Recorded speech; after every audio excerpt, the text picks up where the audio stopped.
The Pony Rider Boys in Alaska, Frank G. Patchin, Chapter 1 Through Enchanting Waters. Captain, who are the four silent men leaning over the rail on the other side of the boat? Asked Tad Butler. I have been wondering about them almost ever since we left Vancouver. They don't seem to speak to a person, and seldom to each other, though somehow they appear to be traveling in company. They act as if they were afraid someone would recognize them. I am sure they aren't bad characters. Captain Peterson, commander of the steamer Corsair, which for some days had been plowing its way through the ever-changing northern waters, stroked his grizzled beard reflectively. Bad characters, eh? He twinkled. Well, no, I shouldn't say as they were. They're fair-weather lads. I'll vouch for them if necessary, and I guess I'm about the only person on board that knows who they are. Tad waited expectantly until the skipper came to the point of the story he was telling. They are the gold diggers of Tucker Pass, lad. The gold diggers of Tucker Pass? Repeated Tad Butler. I don't think I ever heard that name before. Where is this pass, sir? The skipper shook his head. No one knows, he said. That is strange, wondered Butler. Does no one know where they dig for gold? No. They don't even know themselves, was the puzzling reply. Tad fixed the weather-beaten face of the skipper with a questioning gaze. I don't think I understand, sir. I'll tell you what I know about it some other time, lad. I haven't the time to spin the yarn now. It's a long one. I've been sailing up and down these waters, fair weather and foul, for a good many years, and I've seen a fair cargo of strange things in my time, but this digger outfit is the most peculiar one I ever came across. They are a living example of what the lure of gold means when it gets into a man's system. Gold is all right. I wish I had more of it, but, my boy, don't ever let the love of it get to the windward of you if you hope to enjoy peace of mind afterwards, concluded the skipper with emphasis. What's that he says about gold? Interjected Stacy Brown, more commonly known to his companions as Chunky, the fat boy. Stacy, with Ned Rector and Walter Perkins, had been lounging against the starboard rail of the Corsair, observing Tad and the captain as they talked. A few paces forward sat Professor Zeppelin, their traveling companion, wholly absorbed in a scientific discussion with an engineer who was on his way to an Alaskan mine, of which the latter was to assume control. Many other passengers were strolling about the decks of the Corsair. There were seasoned miners with bearded faces, sharp-eyed, sharp-featured men with shifty eyes, pale-faced prospectors on their way to the land of promise, in quest of the yellow metal, capitalists going to Alaska to look into this or that claim with a view to investment, and, more in evidence than all the rest, a large list of tourists bound up the coast on a merry holiday. The former, in most instances, were quiet, reserved men. The latter talkative and boisterous. The captain was speaking of the lure that gold holds for the human race, replied Tad Butler in answer to Stacy Brown's question. I guess the captain is right, too. Be warned in time, Chunky, added Rector. I've never seen enough gold to become lured by it, retorted the fat boy. I should like to see enough to excite me just once. I shouldn't mind being lured that way. Would you, Walt? Walter Perkins shook his head and smiled. I fear you will have to shake yourself get over your natural laziness before you can hope to, chuckled Ned.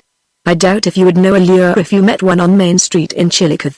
Try me and see, grinned Stacy. There must be a lot of gold up here, judging from what I have read, and from the number of persons going after it, added Tad, with a sweeping gesture that included the deckload of miners and prospectors. But the hardships and the heartbreakings must be terrible. I have read a lot about the terrors that men have gone through in this country, especially in the awful winters they have in Alaska. I shouldn't mind them if I had a sledge and a pack of dogs to tote me around, the way they do up here, declared Chunky. That would be great fun, agreed young Perkins. You wouldn't have far to fall if you got bucked off from that kind of broncho, would you, Stacy? Not unless you fell off a mountain, answered Ned, glancing at the distant towering cliffs of the coast range. I was asking the captain about those four men yonder, said Tad. Oh, the fellows who don't speak to anyone? Nodded Rector. Yes, who are they? I have wondered about them. I don't know their names, but the skipper tells me they are known as the gold diggers of Tucker Pass, replied Butler. The queer part of it is, he says, that no one, so far as he is aware, knows even that there is such a place as Tucker Pass. They don't know themselves, added Tad with a smile. That's strange, wondered Rector. Crazy, no, I think not.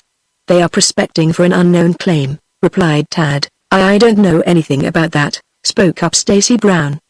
But I know who those fellows are. You do? Exclaimed the boys in chorus. Yes. I asked them. That's the way to find out what you want to know, isn't it?" chuckled Stacy. "Who are they?" asked Butler laughingly. "The minery-looking fellow is Sam Dawson. The one beside him is Curtis Darwood. The tall, slim chap nearest to us is Dill Bruce. They call him the Pickle for short. He looks sour enough to be one," laughed Walter. "The other chap, the little one, is Curly Tinker. And there you have the whole outfit." "I'll introduce you to them if you like," volunteered Chunky. "No, thank you. I already have tried to talk with the men, but they don't seem inclined to open their mouths," replied Butler. "It strikes me that you have made more progress than anyone else on this boat, so far as the 4 gold diggers are concerned," added Rector, addressing Chunky. "Yes, I am convinced that Chunky is rather forward," agreed Dad. "Oh, no one can resist me," averred the fat boy. "Anything else you want to know, Dad?" "Yes, a great deal. But here is the captain. He will tell me." Captain Peterson had taken a fancy to the boys almost from the first. He had learned who they were early on that voyage, and in the meantime they had become very well acquainted with the commander of the Corsair. He had taken pains to explain to the lads many things about the country past which they were sailing, things that otherwise they would not have known, and the voyage was proving very interesting to them, as well as to Professor Zeppelin himself. "Come below now and I'll tell you the story," invited Captain Peterson, starting to descend the after companionway. "All of you come along. That will save your asking questions later on," he smiled. "You see, he invited you on my account," chuckled Stacy Brown, tapping his breast with the tips of his fingers. The lads filed down the companionway behind the captain, and when they had finally settled themselves in the skipper's cabin and he had lighted his pipe, he began to speak. "I always come below and put my feet on the table after we pass the shoal of seals," he explained. "That is the time I take my watch below, as we call it, when he come down for a rest or a sleep. But you are eager to hear the story. Very good. Here goes. A good many years ago an expedition came up to this part of the world on an exploring mission. In that party was a Dr. Darwood from some place in the east. I don't believe I ever heard the name of the place, and if I knew the state I have forgotten it. Well, to make a long story short, the party was ambushed by the Kakwantan Indians. Every man of the party was captured and all were put to death, with the exception of Dr. Darwood. Somehow, the Indians had learned that he was a big medicine man, so they made the doctor captive and took him over the mountains many miles from there. They probably killed the others so as to make sure of the doctor. What did they want with a medicine man?" interjected the fat boy. "They wanted him professionally. Their chief was a very sick man. I guess the old gentleman was about ready to die. At least he thought so. The chief bore the name of Chief Hoots. Nice name, eh? No wonder he got sick. He must have belonged to the owl family," observed Chunky. Tad rebuked the fat boy with a look. The captain regarded Stacy quizzically, then proceeded with his story. Their own medicine man had been killed by a bear. You see, his medicine wasn't calculated to head off bears. The chief, therefore, was in a bad way. Dr. Darwood was commanded to make the chief well, and, so the story goes, after examining Hoots, he at once saw what was the trouble with the old man. He set to work over the savage, not so much from a professional interest as that he knew very well his life would be forfeited did he not do something for the patient. It is a safe guess that the doctor never had worked more heroically over a patient. Well, he saved the chief, had him on his feet and hopping around as lively as a jackrabbit in less than 24 hours. There was great rejoicing among Anna's people, and Darwood was feasted and made much of. He was almost as big a man as old Hoots himself. Nothing was too good for him in that camp. Why didn't he poison the whole tribe while he had the chance? Questioned Rector. Perhaps it wasn't professional, smiled the captain in reply. But Chief Hoots, precious old rascal that he was so grateful that he made the doctor chief medicine man over all the tribes and a tribal chief of one of the subordinate tribes. And now we are coming to the point of our story. Old Hoots, later on, let the doctor into a great secret. Having driven the evil spirits out of Anna and set him on his feet almost as good as new, the patient evidently was of the opinion that the medicine man was entitled to something more than the ordinary fee for such a service.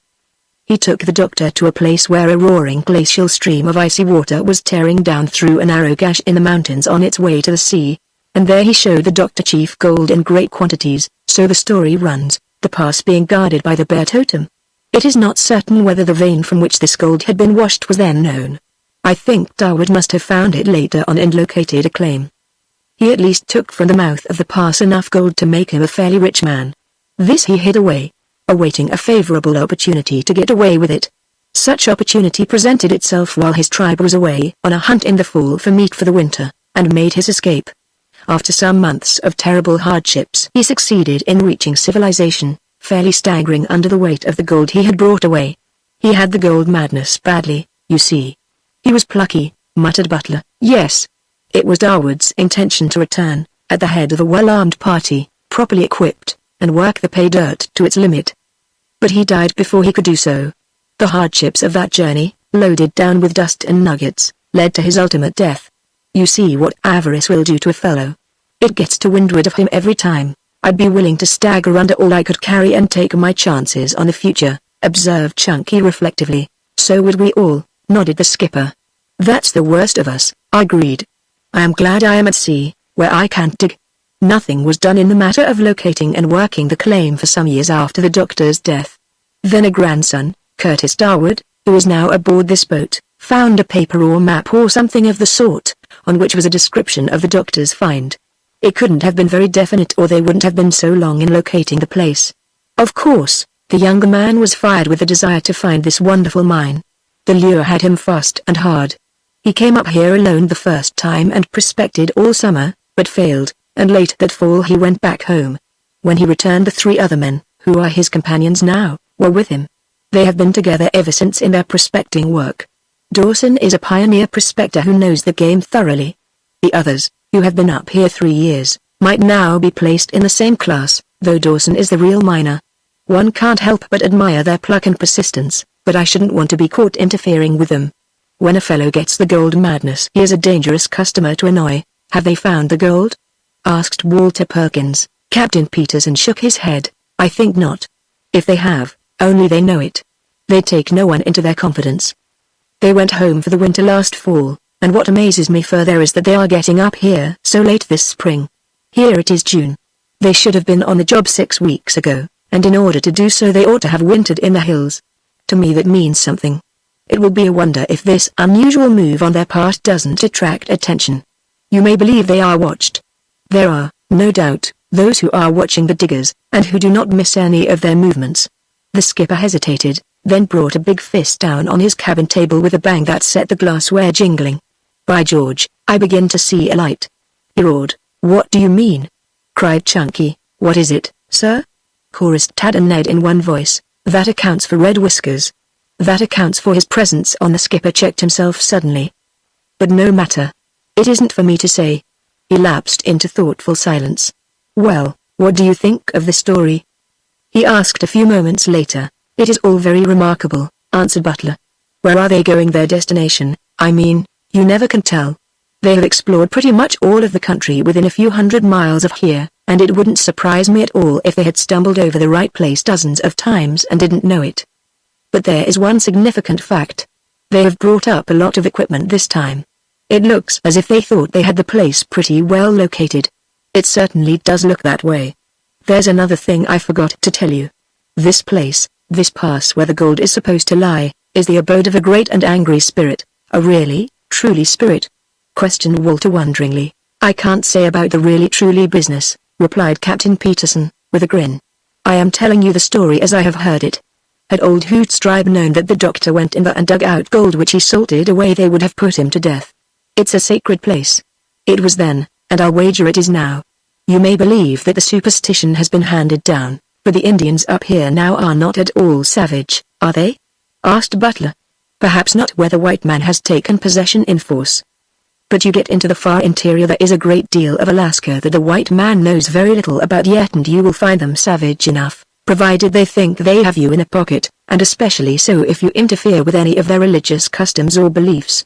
In these respects they are simply human. I should call them inhuman, observed the fat boy. I don't blame them, nodded Tad. Now, that is the story of the gold diggers, so far as I know it, continued the captain. As I have already said, not many persons up here do know it. A veil of mystery surrounds the 4 silent men. They make no other friends, confide in no one, and live in a little world all their own. The story, as I have repeated it to you, was told to me by a man from their part of the country who came up here to spend the summer last season. That is how I came to know the details. It is possible, though not probable, that you might get them to tell you something about the country. I'll make them talk, answered Stacy pompously. What is their destination? Asked Butler quickly. Skagway. However, that undoubtedly is a blind. They may be going on further from that point, or they may be intending to work back along the coast after they leave the ship, then strike into the hills at some remote point. I can't say as to that, of course. They will disappear. You may depend upon that, and nothing may be heard of them again for a year. What do they do for provisions? Questioned Rector. The same as you will have to do if you penetrate far into the interior. They hunt and fish, saving their canned supplies for the winter, for the winter months are long and drear up in this far northern country. When does winter set in? Asked Ned. Very early. It seems to be most always winter up here. Thank you very much, said Tad. This has been most interesting. I should like to ask them something about the country where we are going. Of course I shouldn't presume to question them about their own affairs. That would be none of my business. Where are you going? We had planned to strike north from Yakutat. You will find rough country that way. I should say you would have tough traveling all the way. If you can get the gold diggers to open up, they will undoubtedly be able to give you some useful information that would enable you to lay your course to the best advantage. But I think I know the diggers. You may not be able to get a civil word out of them. They'll talk to me, answered the fat boy confidently. Please don't permit yourself to be overcome, warned Rector. Remember your most excellent opinion of yourself has been the cause of some mighty falls already. Well, I fell in soft spots anyhow, retorted Stacy. Ordinarily on your head, I believe, answered Ned quickly. Again thanking the captain for his kindness, the lads returned to the deck. Tad leaned against the rail thinking over the story related by the skipper. The romance of the quest of the diggers appealed to Butler's adventure-loving nature. He declared to himself that he would draw them into conversation and satisfy his further curiosity. Looking them over in the light of what he had heard, Tad saw that the four were determined-looking men, were men who would do and dare, no matter how great the obstacles or the perils. He could not but feel a keen admiration for them. They were real men, even if they were surly and reticent. Tad, how would you like to belong to that party or prospectors? Asked Ned, nodding toward the four. I can't imagine anything more exciting. I wish we might. I wonder if they are going our way. Why don't you ask them? I intend to, answered Tad, rousing himself and starting towards the prospectors who were lounging apart from the other passengers on the deck of the steamer. Watch him get turned down, grinned Stacy. I shall have to break the ice for him. He never will be able to do it for himself. Better wait until you are asked, advised Ned Rector. As Stacy had said, Tad did not succeed in getting into conversation with the diggers that day. Early on the following morning the boys were on deck, being unwilling to miss a single moment of the scenery. The Corsair was swinging majestically into Queen Charlotte Sound, a splendid sweep of purple water, where great waves from the Pacific rolled in, sending the steamer plunging desperately. There was a scurry on the part of many of the early risers to get below decks, for the change from the quiet waters through which the boat had been sailing to this tumultuous sea was more than most of them were able to stand. Stacy Brown was already on his back in the shadow of a lifeboat, groaning miserably. Walter Perkins' face was pale, but he held himself together by a strong effort of will. But Tad Butler and Ned Rector appeared not in the least affected by the roll of the steamer. Both were lost in admiration of the scene that was unfolding before them. They roll along with the lightness of thistledown across a green field, declared Tad enthusiastically, speaking to himself. It is simply glorious. He heard someone come to the rail at his side, but the lad was too fully absorbed to look around. That wasn't bad for a sentiment, young fellow, said a voice at his elbow. If you stay up in this country long enough, however, you will get all the sentiment frozen out of you. I know, for I've been all through it. I'm lucky that my bones aren't up yonder somewhere. Yes, sir, answered Butler. Glancing around he found himself gazing into the face of Curtis Darwood. Chapter 2 The Boys Sent a Plot. Oh, how do you do, sir? Did I say anything? Well, there's a chance for a difference of opinion as to that, smiled the miner. I have been enjoying the scenery, sir. Isn't it beautiful? You should see it at sunrise, answered Darwood. These mists are well worth coming all the way up here to gaze upon. In the morning they take on all the delicate tints of the primrose. Then at sunset of course the colors grow warmer amber, orange, gold, almost everything that could be imagined in the way of wonderful colorings. All that sort of thing, you know. I never saw anything like it in any part of the world, and I've seen some, added the gold digger reflectively. I should like to see it at sunset, answered Tad. Is it ever like this in the interior, sir? Interior of what? Of the country? Up there in the mountains? Darwood gave the boy a quick glance of inquiry. There was suspicion in his eyes. In the far country? Added Butler. I can't say as to that, "I can't say that I know," replied the prospector shortly. "What we wanted to ask you about was the acute trail from the coast up," interjected Ned. "You see, we are going that way and we want to get all the information we can about the trails and the country itself." Tad gave his companion a warning look, but Ned persisted in pressing his questioning. The miner's hands dropped from the rail. "I reckon you would better ask someone else." "I can't tell you anything about the trail," replied Darwood, turning on his heel and striding away. "There, you've done it now," complained Butler ruefully. "Of course you had to break in and spoil it all. Now we shan't get another opportunity.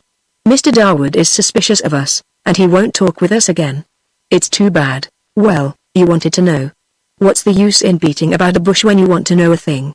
"I believe in asking for what you want," protested Ned. "So do I, but it isn't always best to go at it bald-headed. However, never mind, Ned. I am now convinced that there would be little use in asking Mr. Darwood questions in any circumstances. The instant you begin to talk Alaska with that man he is going to shy off. He fears he might be trapped into an admission, or else he thinks we are trying to pump him for some other reason. You may be sure that others have tried to draw him out, believing they might obtain information that he is supposed to possess. They are a queer lot," muttered Ned. "Didn't the captain say no one knew anything about this gold pass, or whatever you call it, Taku Pass?" "Yes. That is, he said few persons knew of it, but you may be sure that the purpose of these men up here is known. There are plenty of gentlemen waiting to beat those four into the land of golden promise. I don't blame the diggers for having their suspicions of everyone about them. I wish I could convince them that we aren't that sort of people. I like that fellow. I'd like to help him, too," mused Dad. "I shouldn't. However, I'm sorry I put my foot in it," nodded Ned. "You needn't be. See. We are running out of the swell now." The steamer, soon coming under the lee of the islands, was steaming into Fitzhugh Sound, where dangerous shoals menace the navigators of these enchanting waters. Captain Peterson was now occupying the little bridge just forward of the pilot house. His face was grim and set. The good fellow was no longer present. It was now the master, bent upon attending to his duties. The Sound is a slender waterway, extending directly northward fully 30 miles, more entrancing, it seemed to the boys, than any other water over which they had sailed. The Pony Rider boys were having a glorious passage into the far north where they were going in search of new adventure. They were bound for the wildest and the most remote section of Uncle Sam's domain, where they hoped to spend the summer months. Now that the waters had become more quiet, Stacy Brown slowly dragged himself from the shadow of the lifeboat and stood gripping the gunwale. After getting his head leveled somewhat, he walked unsteadily to his companions who were leaning on the steamer's rail regarding him with smiling faces. "Sick?" questioned Tad. "No, merely ailing," replied the fat boy. "I wouldn't be a landlubber," jeered Rector. "You would, if you were in my place," muttered Stacy. On through a panorama of changing scenes and colors sailed the Corsair. In Finlayson Channel, some distance farther on, the forest that lined the shores was a solid mountain of green on each side, the trees growing down to the water. Here the reflections were so brilliant that the dividing line between shore and water was difficult for the untrained eye to make out. The boys seemed to be gazing upon an optical illusion. From the water's edge the mountains rose sheer to a great height, their distant peaks capped with snow glistening in the morning sunlight, while glacial streams flashed over the open spaces on the mountain sides. "Is there no end to it?" wondered Tad Butler, gazing at the scenery until his eyes ached. "It is all very wonderful," agreed Professor Zeppelin. "I call it tiresome," declared the fat boy wearily. "I prefer something exciting." Ned suggested that he jump overboard. Stacy replied that he would were it not that he didn't want to put his companions to the trouble of rescuing him. The entrancing scenery continued at intervals until the evening of the second day after their unsuccessful attempt to draw out Curtis Darwood. They were now passing through Frederick Sound, bordered by spire-shaped glaciers that towered in the sky, pale and chaste, more than 2,000 feet above the Sound. Darkness fell, the sky being overcast, and the air chill, giving the passengers the shivers and sending them to their cabins below. Tad Butler and Ned Rector had clambered to the top of the deckhouse and settled themselves between the two smokestacks. It was a nice warm berth and they appreciated it. They seemed far away from human habitation there. "You said you had something to tell me this evening," Ned reminded his companion, after a few moments of contented silence. "Yes. It was about last night. You remember that remark of the skipper's the other day, don't you?" "About what?" "What he said about Red Whiskers." "Yes, I have the gentleman located, Ned. I'm reasonably certain that I have. Of course it's none of my business, but I have been curious ever since the captain said that. My man has red whiskers, regular combustible whiskers, added the freckle-faced boy with a grin. There are several men on board this boat who wear red upholstery on their chins, averred Rector. I know that, but this one is the fellow. All right, declared Tad in a confident tone. You know something? Exclaimed Ned. I do. Don't speak so loudly. Someone might hear. I heard someone passing along the deck just below us a moment ago. No one down there could distinguish what we were saying, answered Ned, as the two drew back further between the steel bases of the two funnels. Well? Urged Ned. The man referred to by Captain Peterson is Sandy Ketchum, the tall, lank fellow, with the squinty eyes and the stoop shoulders. He has a trick of peering up from under his eyelids when he looks at you. Oh. I know the one you mean, and I don't like his looks. How did you know? Since the captain made that remark about red whiskers, I have been taking an interest in every man on the boat who wore red whiskers, said Tad. I tried to decide, in my own mind, which of them was the right one. So did I, admitted Ned.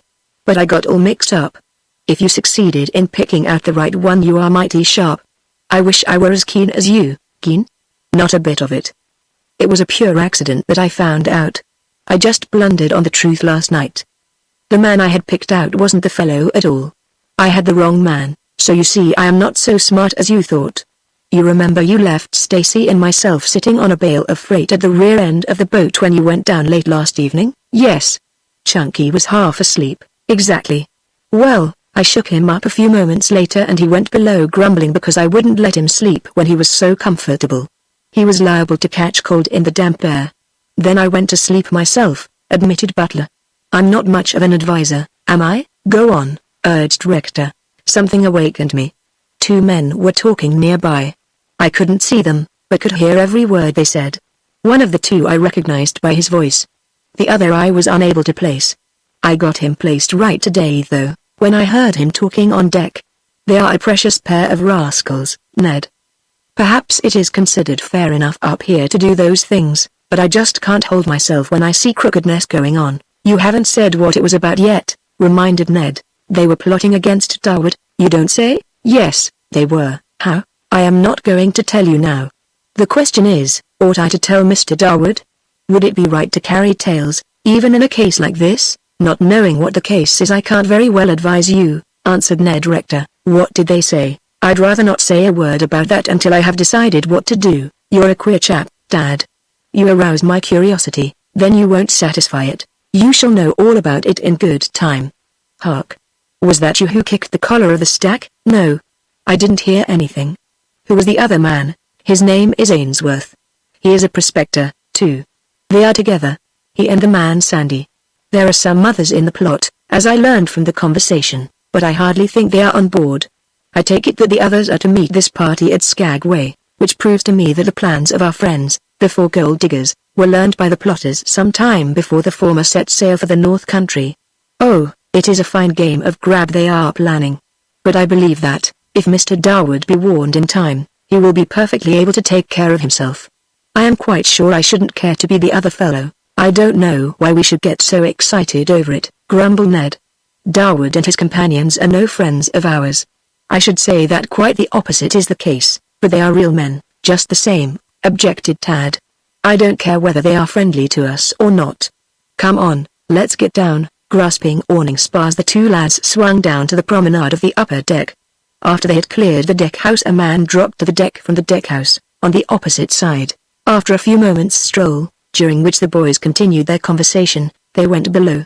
On reaching his cabin, Butler discovered that he had lost his pocket knife.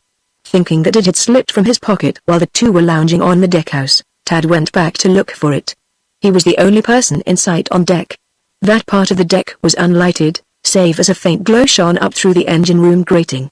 The freckle-faced boy looked carefully about on top of the deckhouse for several minutes, in search of his lost knife, lighting match after match to aid him in his quest.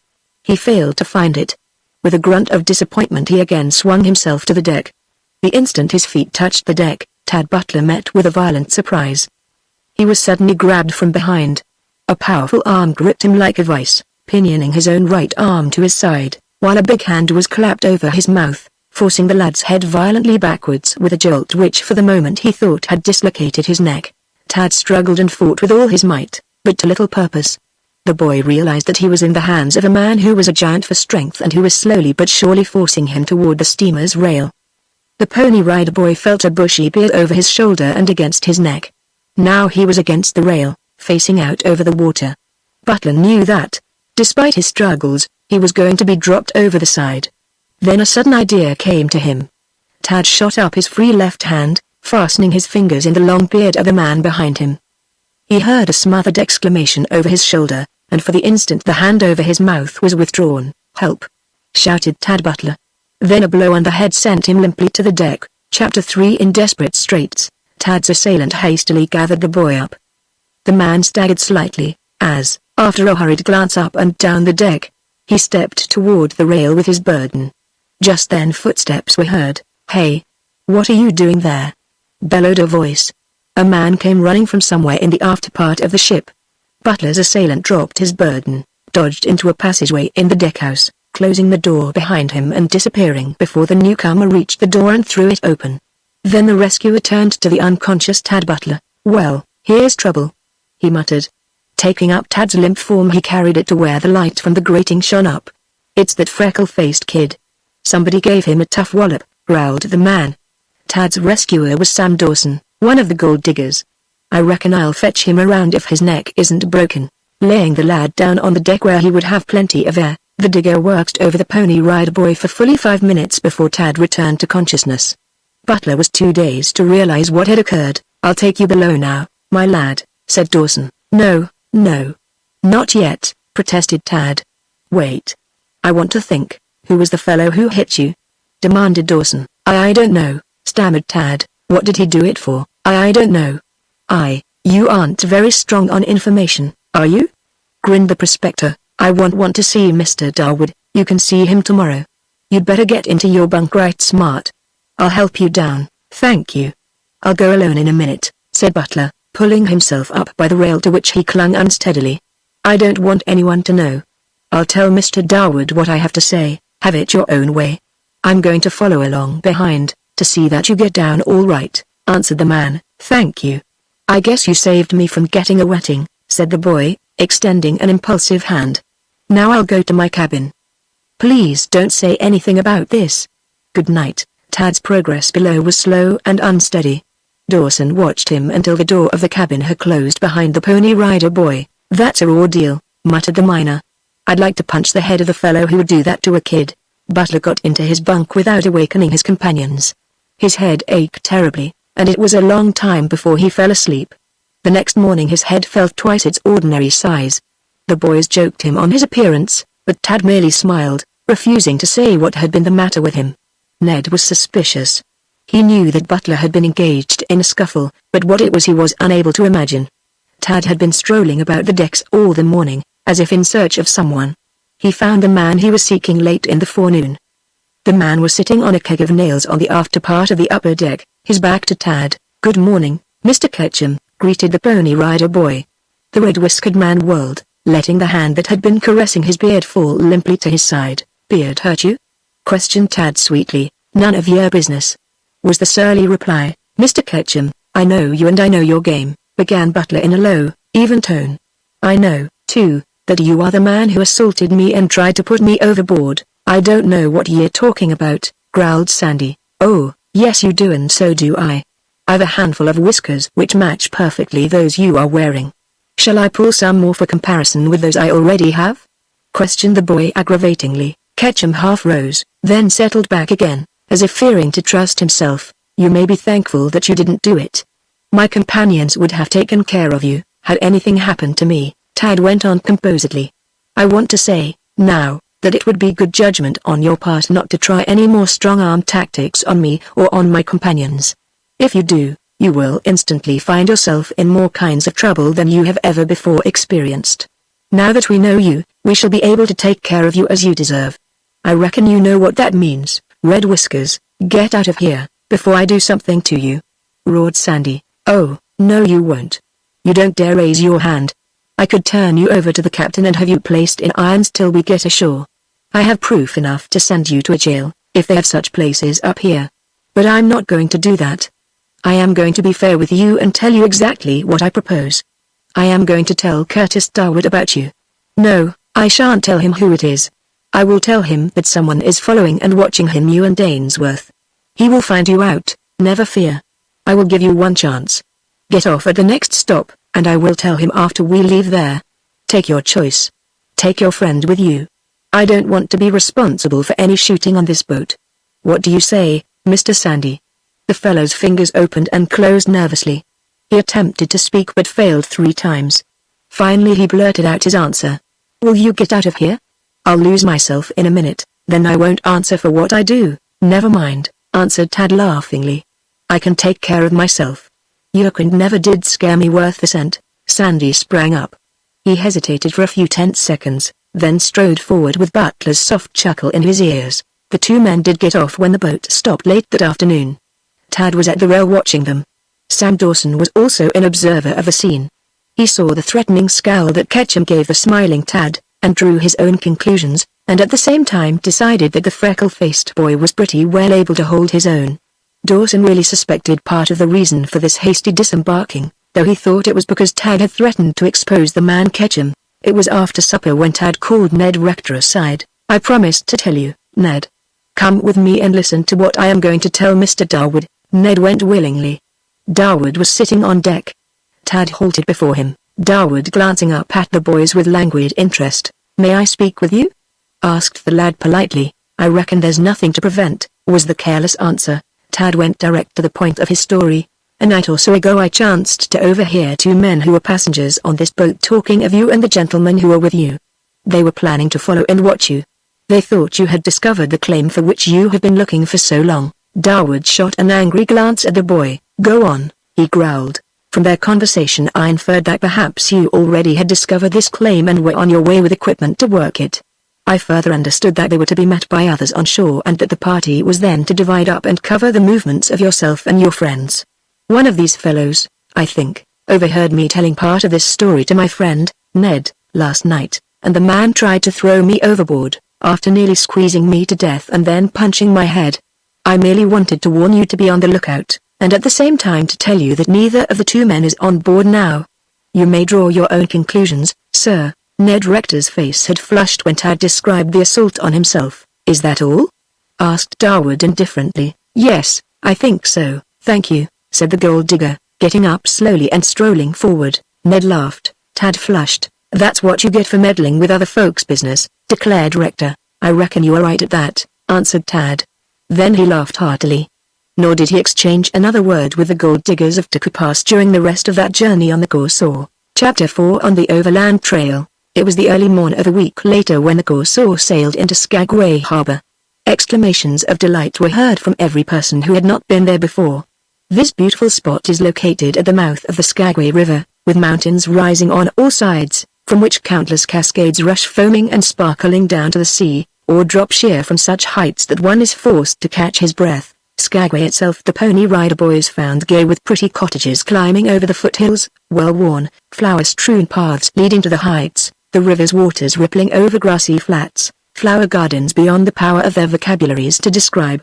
Added to this, there was a sweetness in the air, which, as Stacy Brown expressed it, makes a fellow feel like sitting down and doing nothing for the rest of his life. There were many trips to be taken from the city, perhaps the most historic in all that wild country. The boys journeyed out into the interior on the famous White Pass Railway, climbed Mount Dewey to Dewey Lake, and took a look at the hunting grounds where mountain sheep were to be had, providing one were quick enough on the trigger to get the little animals before they leapt away. The next morning they turned their attention to the task of purchasing such of their outfit as they had not yet procured. Having been referred to a man who kept Alaskan ponies for sale, they tramped out to the end of the long street on which the stores were located. There, sure enough, was a large herd of them in a paddock in a vacant lot. There were a good many vacant lots in Skagway. The boys climbed the paddock fence and looked over the lot. Me for that black one over yonder, cried Chunky. Why the black one? Asked Ned. I thought you liked the lighter colors, the delicate tints. I do when some other fellow has to groom the animals. For a labor-saving color, give me black every time. With a black horse I can sleep half an hour longer than any fellow who has a white one and yet be ready for breakfast as soon as he is. You're too lazy to change your mind, growled Ned Rector. You want the black one, you say? Questioned Tad. That's what I said. And you, Ned? Oh, I don't care. I'll stand by your choice. So will I, spoke up Walter. The professor said you were to choose something in his class for him to ride, too. Buy him a mule, yelled Chunky. Yes, that reminds me. We shall have to take a couple of mules. I wonder if we can get them here. There comes the owner of this herd. We'll talk to him. The owner of the ponies has been expecting the visit of the boys. He had been told that they would require ponies and did not know that the Pony Rider boys had formed conclusions about them in advance. Tad introduced himself and his companions. I've got just what you want, boys, nodded the owner. Every one of those fellows is kind and gentle and will stand without hitching. That isn't exactly what we are looking for. We are not particular about there being girls' horses. We want stock that has a jimp in it, Tad informed him. That's it, that's it. You've just hit it. Jimp. That's the word. And there's another that fits ginger. They're just full of ginger, every one of them. There ain't any more lively nags in Alaska than these fellows. They must have changed within the last minute. Then, smiled the Pony Rider boy. How so? Why, you were just telling us how gentle they are, then almost in the same breath you try to convince us that they are regular whirlwinds. However, we'll let that go. What I do want to know is what sort of mountain ponies they are. If they turn out not to be good mountain climbers, you may look for some trouble when we get back here. Boys, every one of those nags has been brought up in this country. They can follow a mountain trail like a deerhound, and that's straight. I wouldn't sell you anything else. Oh, no, certainly not, answered Butler. How much for the light-colored one, the buckskin? Yes, $250. I beg pardon? Asked Tad politely. $250. I think you misunderstood me, sir. I didn't want to buy the whole herd. You wanted 5 ponies? Yes, sir. Well, you are. The buckskin will cost you $250 and so will the black. You can have any of the rest for $200 and they're cheap horses at that. Lead them out. Then you'll take them at that? I haven't said anything about taking them, yet. I said lead them out. I want to look them over. The owner smiled, but nodded to his ostler to rope and show the animals to the young men. Tad examined a dozen head, out of which he got 3 ponies, motioning to the ostler to tether them to one side where he could look them over again. What's the matter with the others? Asked the man. Various things. Some are wind-broken, 2 have the distemper, and if you don't watch out your whole herd will be getting it. I shall be rather afraid to buy any stock of you on that account. How long have they had the disease? I didn't know they had it at all, stammered the owner. You had better watch them pretty carefully, then. How old is that buckskin? Just coming 4. Did somebody tell you that, or did you learn it from your own observation? Questioned Tad Butler sweetly. I reckon I know a horse's age when I look at his mouth, answered the man, but not quite with the same assurance that he had made his first statements. This clear-eyed, quiet young man. He began to understand, knew a little something about horses, or at least pretended to. Then, sir, you have neglected your horse education. The buckskin is 12 years old, declared Butler firmly. Maybe I might have made a mistake in looking at his mouth when I got him, answered the owner apologetically. Suppressed grins might have been observed on the faces of the other boys, who were still sitting on the paddock fence. They were leaving all matters pertaining to the stock in Butler's hands, knowing full well that Tad's judgment was better than theirs. In turn the lad once more examined the horses he had chosen, then added to them enough to make up their allotment. Stacy, you are quite sure you want the black? He questioned. The fat boy nodded. He has a slight ring bone, Tad informed him. All the better. Why do you say that? I never knew that a ring bone increased the value of a horse. A horse that wears rings must be a pretty classy horse, replied the fat boy. Me for the horse with the jewelry. Put a pair of nutty boots on him and though you have an outfit that would make a Mexican part with his spurs, sure? Grunted Ned. Very fancy, but not much good for real work. Stacy doesn't mean that, answered Tad with a tolerant smile. Yes, I do mean it. We need a pack mule, said Butler, turning to the owner. Can you tell us where we may get 1 or 2? Why, I've got just the critters you want. They're in the yard just back of the stables. Say, Jim, drive out the mules. There were 5 mules in the pack driven out for their examination. These started slowly moving about in a circle with heads well down, trailing each other as if following a regular routine. Fine young stock, hardy and true and quick, said the owner, rubbing his palms together. We don't want any quick one. We've had some experience with the quick kind, declared Stacy Brown. They were so quick I couldn't get out of the way of their heels. No, sorry, no quick mules for mine. I don't think you need worry much about these, smiled Tad. How much do you ask for those fellows? How many? 2. I to take my pick. 100 apiece. I wouldn't give that for the lot of them, scoffed Chunky. Keep still. You aren't making this bargain, rebuked Ned, giving the fat boy a poke in the ribs. Tad made a brief calculation on a slip of paper, then he looked up severely. 5 ponies at $75 would amount to $375. 2 mules at 40 each would be 80 more, making a total of $455, said Butler. I'll tell you what I will do. I will give you an even 400 for the 5 ponies I have picked out in the 2 mules that I shall choose. Outrageous! Exploded the owner. Why, those mules are worth half of the price you offer for the whole outfit. Nonsense. Those mules have been used on crushers in the mines. Anyone could see that by watching them mill about in a circle. $500, broke in the owner. Nothing doing, sir, answered Tad. 400 even. I'll make it $455 and not a cent less. Come along, fellows. I know where we can get a better lot for the money, anyway, declared Tad with a note of finality in his tone. Don't I get my skate? Wailed Chunky. Not at the price he asks. Never mind, I'll find you something better for the money. Tad had already started away. His companions got slowly down from the fence and followed, while the owner of the stock stood mopping his forehead. Here, take him, he cried. I might as well give them away, I suppose. I need the money, but you're getting them for nothing. You are wrong. As it is, we are paying you $100 more than the outfit is worth. Here is your money. Give me a receipt in full. We will get the stock out sometime this afternoon. You're the hardest driver of a bargain I ever come up with, protested the man. You know you don't mean that. If we hadn't known something about horses, you know you would have done us to a turn, answered Tad, laughing. Yes, I do believe in driving a bargain, but I wouldn't ask a man to sell me a thing at a lower price than it was worth. Just keep these animals cut out if you will, unless you want to go to the bother of cutting them out again. I got my skate, grinned Chunky as they were walking back towards the hotel where they were to meet the professor. The latter had given Butler the money for the stock earlier in the day, knowing full well that Tad could make a much better bargain than could he. Tad had made a fair bargain. He had obtained a good lot of stock and he planned, furthermore, to sell the animals after finishing their journey, which would reduce the cost at least to a nominal sum. The rest of the day was devoted to gathering supplies and packing. The boys had brought their saddles, bridles and other equipment of this nature with them, including tents and lighter camp equipment. In the meantime they had looked about for a guide, but without success. They were told that no doubt they would be able to find a man for their purpose upon their arrival at Yakutat, 100 miles further on. The trail to that place, their informant told them, was a post trail which they would find no difficulty in following.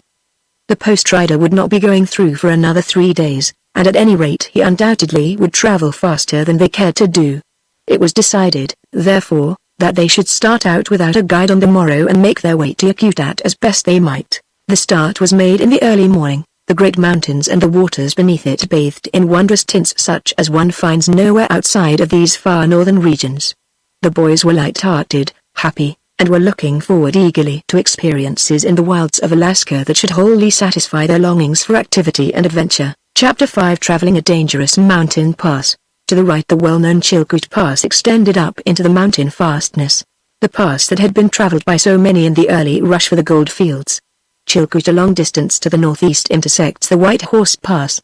It is a rugged trail, but an easier one to travel than the one chosen by the Pony Rider Boys for the first stage of their journeyings. The object of Professor Zeppelin in choosing the route to the northwest was to take the boys into territory that had been little explored, and to give them their fill of what is really the wildest and the most rugged region of the United States, by the way, called Rector after they had gotten well started and had dropped the village behind them. What became of our friends, the 4 gold diggers? Asked Butler. They must have gone on with the ship, said Walter. Yes, they must have, agreed Stacy. No, they didn't, answered Tad. I saw Dawson in town yesterday.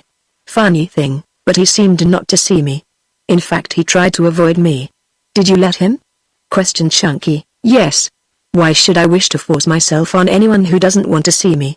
Not I, they are queer fellows. It isn't because they don't like us, but rather because they are suspicious. They are afraid someone will get a line on where they are going. Wouldn't it be queer if we were to bump into them somewhere in the interior? No danger of that, spoke up the professor. I heard Mr. Darwood say they were going out the Chilkoot Pass for a short distance, from which they might branch off. Tad chuckled softly. Why do you laugh? Demanded the professor. Oh, I was just thinking of something funny. Let's hear it, begged Stacy. I rather think I'll keep it to myself, answered Tad, smiling. Let Stacy tell you one of his funny stories. All right, I'll tell you one, agreed Chunky readily. Leave the telling until you get to camp, advised the professor. This is a rough trail, and you need to give it your undivided attention. The professor is right. We would do well to watch out where we are going, agreed Tad. Yes, I dread to think what would happen to our packs were one of those mules, in a moment of forgetfulness, to think he was traveling in a circle at the end of a sweep down in a mine, said Ned. The trail they were now following was narrow. In fact, it was a mere gash in the side of the mountain, winding in and out with many a sharp turn, and there was barely room for the ponies to travel in single file. Above them towered the mountains for thousands of feet. Below them was a sheer precipice of fully 200 feet, getting deeper all the time, as they continued on a gradual ascent. I don't think I should like to be the post rider on this trail, decided Ned, gazing wide-eyed at the abyss, especially on a dark night, added Tad. Or any other kind of a night, piped the fat boy. Oh, I don't know about that, answered Walter. On a dark night you couldn't see the gorge. What we don't know doesn't hurt us, eh? There is some logic in that, agreed the professor. Professor Zeppelin was leading the way, dragging one mule after him at the end of the rope. Then came Ned with a second pack mule, followed by Tad and the other two boys. Butler wanted to follow behind the mules so as to keep watch of them, he not feeling any too great confidence in the worn-out old animals. The professor halted at a turning-out place, where the rocks had been worn out by the wash of a mountain stream sufficiently wide to enable two horses to meet and pass by a tight pinch. Young gentleman, this is a wonderful country, he said. It's kind of hilly, admitted Stacy. In the Indian tongue, Alaska means the great country, added the professor. Why, I didn't know you talked Indian, cried Ned. I always suspected the professor was an Indian. Now I know it, chuckled Stacy. Young men, if you will listen I shall be glad to enlighten you as to some of the marvels of the country we are now in. If my recollection serves me right, the country has an area of about 600,000 square miles. Chunky uttered a long-drawn whistle of amazement. Some territory that, eh, fellows? He said, nodding. If my recollection serves me right, Alaska is bigger than all the Atlantic states combined from Maine to Louisiana. That's where they have the gators, said Chunky. And with half of Texas thrown in, continued the professor. It has a coastline of about 26,000 miles, a greater sea frontage than all the shores of the United States combined. Why, one would travel as far as if he were to go around the world in going over all the coastline, then, wouldn't he, Professor? Wondered Tad. Exactly. Furthermore, it extends so far towards Asia that it carries the dominion of our great country as far west of San Francisco as New York is east of it, making California really a central state. Oh, Professor. Will you please repeat that? I didn't get it, called the fat boy. You must listen if you wish to hear what I am saying. Your mind wanders. I hope it doesn't do much wandering here. I'll surely be a dead one if it does, retorted Stacy, peering down the sheer walls that dropped into the gloomy pass below him. To give you another illustration, were you to combine England, Ireland, Scotland, France and Italy, you still would lack considerable of having enough to make an Alaska. Then, added to this, are the great mountains, thousands of feet high, and one great river not to speak of the smaller ones that flows through more than 2,000 miles of wonderful country. I have given you a bird's-eye view of the country, a small part of which you have started to explore. Yes, a fellow needs a bird's-eye up here. He has to have or he's a goner, declared Chunky. And by the way, Professor, said Tad, your pony is yawning with his left hind leg. Haw, haw, haw. That's a good one, laughed the fat boy. What do you mean? Wondered the professor. He is stretching himself. His left hind foot at this moment is suspended over several hundred feet of space. But don't startle him for goodness sake, laughed Dad. The professor glanced back. Afterwards the boys declared he had gone pale at the sight of that foot held so carelessly over the yawning chasm, but the professor denied the accusation. He clucked very gently to the pony. The little animal lazily drew the foot in, and, after trying several places, at last found a spot that appeared to suit it and on which it placed the small foot. The boys drew a sigh of relief. My, but that was a narrow escape, derided Ned. Just think of it, Professor, Jidap, commanded Professor Zeppelin. Look sharp that none of you does worse. Now and then reaching a spot where they could get an unobstructed view of the distance, the boys were fairly thrilled by the sight of the jagged peaks, sparkling in the sunlight, many hidden in the clouds and too high to be seen. It was an awesome sight, and at such times stilled the merry voices of the Pony Rider boys as they gazed off over the array of wonderful heights. "What are they?" asked Ned when he first caught sight of this vista of mountain peaks. "The first one should be Mount Lituya and the next Mount Fairweather," Tad replied. "That is correct, according to the map," spoke up the professor. "The former is 10,000 feet high, the latter 5,500. A series of low wondering whistles were heard from the lips of the boys. It did not seem possible that the distance to the tops of those mountains could be so great. "I should like to climb one of the highest," declared Butler. "You can't," answered the professor sharply. "Why not, Professor?" "Because I shall not allow it." "And there's another reason," announced Stacy. "You can't because you can't." "But if you did succeed in getting to the top, think what sport you could have." "How so?" asked Butler. "You could do a toboggan slide 2 miles long. I reckon it would land you somewhere over in Asia." "Wouldn't that be funny?" "I don't know about that," reflected Butler. "You wouldn't know about it if you were to take the slide, either. But how it would surprise some of those Asiatics to see a Pony Rider boy suddenly landing in their midst, coming from the nowhere," chuckled Stacy. "I rather think it would surprise almost anyone to have a Pony Rider boy land in his midst," answered Tad with a smiling nod. "Is that some kind of joke?" demanded the fat boy. "No, that's an axiom," spoke up Rector. "An axiom?" reflected Chunky. "Oh, I know what that is. It is something that something else revolves around, isn't it? That's the sort of thing the world is supposed to revolve about." "I know, for I read it in my geography," the boys groaned. The suspicion of a smile played about the corners of Professor Zeppelin's mouth. "You had better go back to school rather than be traveling with real men," advised Ned. "Isn't that an axiom, Professor?" called Stacy indignantly. "It is not." "Then what is one?" "You are a living example of one yourself," was the whimsical reply. Stacy pondered over the professor's retort all the rest of that day. But when noon came and passed and no stop was made for a noonday meal, the fat boy began to grow restive. "Don't we stop for something to eat?" he demanded. "I should like to know where," answered Tad. "Isn't there a place wide enough for us, Dad?" "There is not, but when are we going to find one? You know as much about that as I do. Remember, none of us ever has been over this trail. For aught I know, we may have to sleep standing up tonight." "Well, I reckon I'd just as soon fall off before dark as after. Anyhow, I don't propose to sleep on this trail as it looks to me now." "Hark!" Tad's voice was sharp and incisive. He was holding up one hand to impose silence on his companions. Walter Perkins' face grew pale, the fat boy's eyes were large and frightened. Professor Zeppelin halted his pony sharply and turning in his saddle glanced anxiously back toward his charges. "What is it?" stammered Rector. "I don't know," answered Tad Butler. "It's something awful, whatever it is. Have no fear, young men. I know what that sound is. There is no danger here where we are, for—" The professor did not complete his sentence.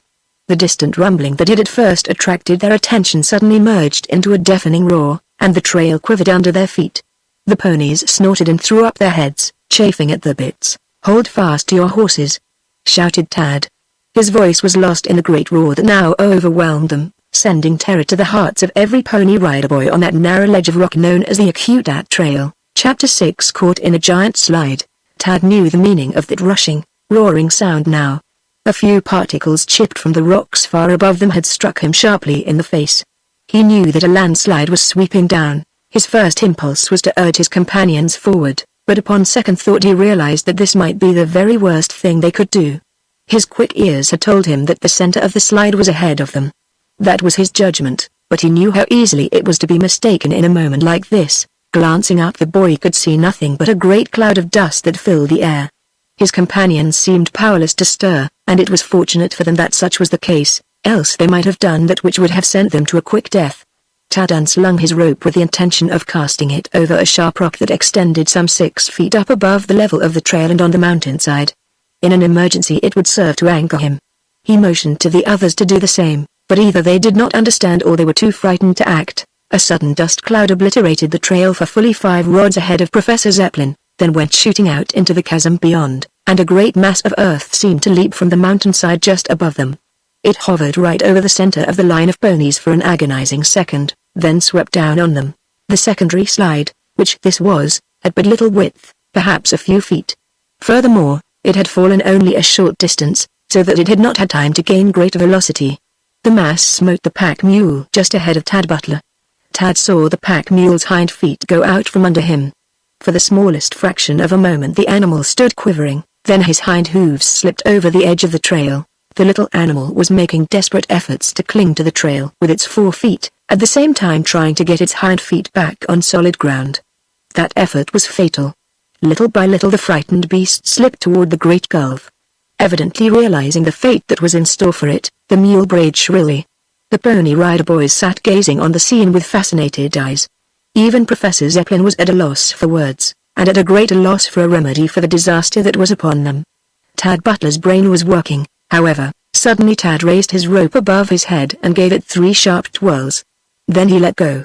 The big loop dropped over the head of the unfortunate pack mule. "Jump on him and hold him down," shouted Tad. "Be careful that you don't go over." The boys hesitated slightly. Perhaps they could not have accomplished anything, but Butler did not wait to see. He had slipped from his own pony with a sharp, commanding whoa to the little animal, which served in a measure to reassure it. The lad then sprang to the upright rock carrying the end of his rope with him. He did not make the mistake of making the end fast to his own body as he might have done in some circumstances. Instead he threw the rope over the rock, taking one quick turn about it. He had no more than taken the turn when the slack on the rope was suddenly taken up and the rope was drawn taut. There was no need to look around to see what had happened. Butler knew well enough without looking. The pack mule had slipped over the edge and was hanging there with the boy's lasso about its neck. The rope was tough rawhide, and Tad felt sure it would hold. Still, that would not save the mule, so he made fast and sprang to the other side of the trail. The mule, he found, was dying a terrible death. The freckle-faced Tad comprehended the situation in a single glance. He knew now that it would not be possible to save the pack animal. Drawing his revolver he placed the muzzle close to the head of the unfortunate beast and pulled the trigger. The report, in the walled-in pass, sounded like the discharge of a cannon. "And now you've done it," chattered Stacy Brown. "Tad, Dad. What have you done?" cried the professor. "I have put the poor thing out of its agony, that's all," answered Butler. His face was pale and his eyes troubled. "But you've killed him," protested Professor Zeppelin. "Didn't you see that he was choking to death, Professor? Don't you think it was better to end his sufferings with a bullet rather than let him slowly strangle?" The professor took off his sombrero, and, with an unsteady hand, wiped the perspiration from his forehead. Too bad, he muttered. Yes. You were right, Dad. You did right. You thought more quickly and more clearly than I did. We had better cut the rope and let him go. There is nothing else to be done, I suppose." "There is something else to be done, sir. There is something quite important to be done." "What do you mean, the pack? Surely we are not going to send that pack crashing to the bottom of the pass.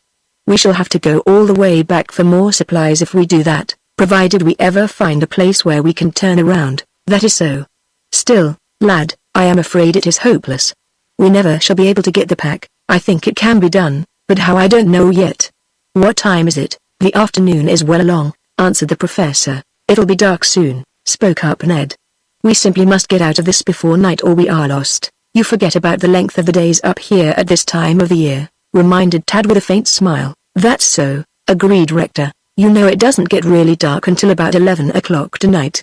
So you see we have plenty of time in which to get that pack and reach a camping place before the night gets too dark for us to see what we are about." Tad stepped to the edge of the trail and looked over the dead mule and the pack lashed to him. He saw that the pack already had slipped dangerously, and that a sudden jolt might send it hurtling into the chasm. The lad measured the distance to the pack, with his eyes, and also saw that he could not lean over far enough to accomplish anything. Then an idea occurred to him. "Have you fellows got back your nerve so that you can help me?" he asked. "Yes, sir," answered Chunky promptly. "Anything but jumping over. Don't ask me to do that, please, or I shall be under the necessity of returning a polite refusal." "I shan't ask you," answered Tad shortly. "How about you, Ned?" "I think I have got over my panic." "Good. Pass over 2 strong ropes here. We'll have that pack in no time." "See here, Dad. I am not going to permit you to take unnecessary risks. Before you go farther in this matter I want to know what you propose to do," insisted the professor. "I am going to secure one of these ropes to me. The boys will lower me over the edge and I will fasten a second rope to the pack. I will tell you what to do after that." "I can't permit it," answered the professor decisively. "Listen to me, please. There can be no possible danger. It is perfectly simple. Before I go over I'll secure the rope to that rock, and in case the boys let go, which they'd better not. I can't fall, the rope will hold me. After a moment's reflection, Professor Zeppelin concluded that the task would not be attended with a very great risk after all. Besides, it was all important that they get the pack and its contents. If this could be done without endangering any lives, how about it, sir? Asked Tad. Time is precious. You may try it, but I shall see to the fastening of the rope myself. Make your arrangements. Tad lost no time in trying out his plan. He first secured one end of their strongest rope to the rock that already had played such an important part in their operations at that point. He next fashioned a non-slip loop about his body under the arms, then taking the second rope in his hands announced himself as ready. Take it, turn about the rock so you will have a leverage. Take up all the slack. That's it. Now I'm all ready. The lad let himself over the edge of the precipice without hesitation. There really was no great danger, but it was not a pleasant position in which to be placed. He secured his rope to the pack lashings and tossed the free end up to his friends. How are you going to free the pack from the mule? Asked the professor. Cut it. But we can't manage both you and the pack at the same time, protested the boys. You don't have to. Can't you folks think of two things at the same time? I can when my thinking apparatus is working, returned Stacy. The whole plant is idle at the present moment. Listen. Fasten the pack rope to that rock. Do you get that? Yes. First take up all the slack or you may lose the pack after all. We don't want any great jolt when I cut loose the lashings. Draw it up well. Tighter. There, that's better. Now, have you got it so that it will hold? It'll hold as long as the mountain holds together, answered Ned. Then watch your rope. Here goes. Tad slit the cinch girth. He was obliged to make several efforts before he freed the pack, which then swung out and away from the dead mule, swaying back and forth for a moment or so, but safe. The boys uttered a cheer. Now shall we pull you up? Cried Ned. Now, don't be in a hurry. I'm not done yet. I want to save my lasso. You don't think I'm going to throw that away, do you? Pass me another rope, please. This was done, after which Butler secured the third rope about the neck of the mule. He trussed the free end up as he had done with the other line. Make it fast. First see if you can't give me a little slack. Can't do it, called Walter. Yes you can. Try again. That's the idea. A little more. You're doing finely. You would make good sailors. Whoa. Make fast. Grunting and perspiring, and with aching backs, the boys made fast the advantage they had gained. The weight of the dead mule was now resting on the new rope which Butler had fastened about its neck. Some time was occupied in getting his lasso loose, which had drawn very tight under the weight of the mule. That's what comes from having a good rope, said Tad. Well, are you coming up? You must like it down there, cried Rector. I'm almost ready. There, now see if you can get me up. Take up all your advantage and hold it until I can get my hands on the ledge and help you little. Hauling Tad Butler up, a dead weight, was not the easiest thing in the world. They drew him up an inch or so at a time, until at last he fastened his hands on the edge of the trail and curled himself up. The boys took up the slack and made fast at his direction. You needn't pull any more, but stand by the rope. If I slip it will give me a hard jolt. I should say it would, muttered Ned. How are you going to get up the rest of the way if we don't haul you? This way. Tad crawled up the rope hand over hand until he was able to swing one foot over on the trail. The rest was easy, and a moment later he was standing on the trail, his face red, his hair and shirt wet with perspiration. Hooray! Bellowed Chunky. Wait until we get the pack up. Don't waste your breath, grinned Tad. We are only half finished. The lad surveyed the situation critically. Still he saw no other way than for them to haul the pack up by main strength. He told his companions to get ready for real work. The pack was heavier than Tad. I can't do another thing, wailed Chunky. Why can't you? Demanded the professor. My heart won't stand it. Oh, pooh. Scoffed Professor Zeppelin. Did you ever have a thorough physical examination, Chunky? Questioned Ned. I don't know. Why, if you had you would no doubt have found that you hadn't any heart at all. Now, Ned, that isn't fair, chided Tad laughingly. You know Stacy has a heart. He has shown many times that he has. The only trouble with it is that it isn't as hard as it might be, added the freckle-faced boy with a twinkle. The fat boy wasn't quite sure whether this was a compliment or otherwise. He decided to think about it and make up his mind later. But he most emphatically refused to pull a single pound on the rope. They compromised by making him look out for the stock. Hauling the pack up was a slow and tedious process, for it was continually catching on points of rock and threatening to drop into the depths. Great patience was required to land it safely on the trail, but land it they did after working and perspiring over it for nearly half an hour. The professor proposed that they move on at once, after having divided the pack. Tad shook his head. Not yet, he said. I've something else to do first. Chapter 7 Going to bed by daylight. Something else to do? Repeated the professor. I know of nothing more to be done except to get underway and try to find a safe portage. I've got to bury the mule, sir. Oh. Where? I'll show you. Stand clear of the rope, fellows, ordered Butler. Stepping to the edge of the trail, he glanced down at the body of the mule, swaying with a scarcely perceptible movement.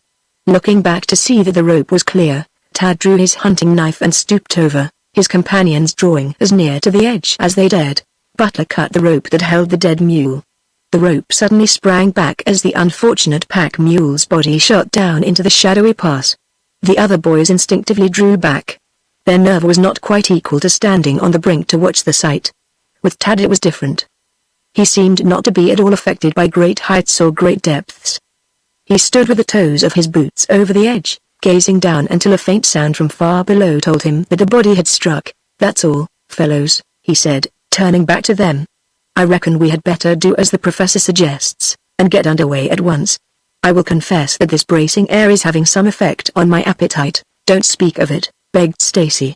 I am trying to forget that I have an appetite, but it's awful hard work. Too bad about the mule, isn't it? Asked Rector soberly. Tad nodded. Yes, I should say it is, agreed Stacy. There's $8 of my good money gone down into that hole. Never mind. He was windbroken and undoubtedly would have played out before we got through the mountains. I am glad it wasn't the other one, answered Butler cheerfully. How is the trail ahead, Professor? I haven't looked. Bidding them wait until he made an inspection, Tad walked ahead. He found the narrow trail filled with dirt and shale rock. There were many tons of it heaped up on the trail. Oh, fudge! Laughed the boy. Fate is determined to make us turn back. But we won't. We are going through, even if we have to build a tunnel.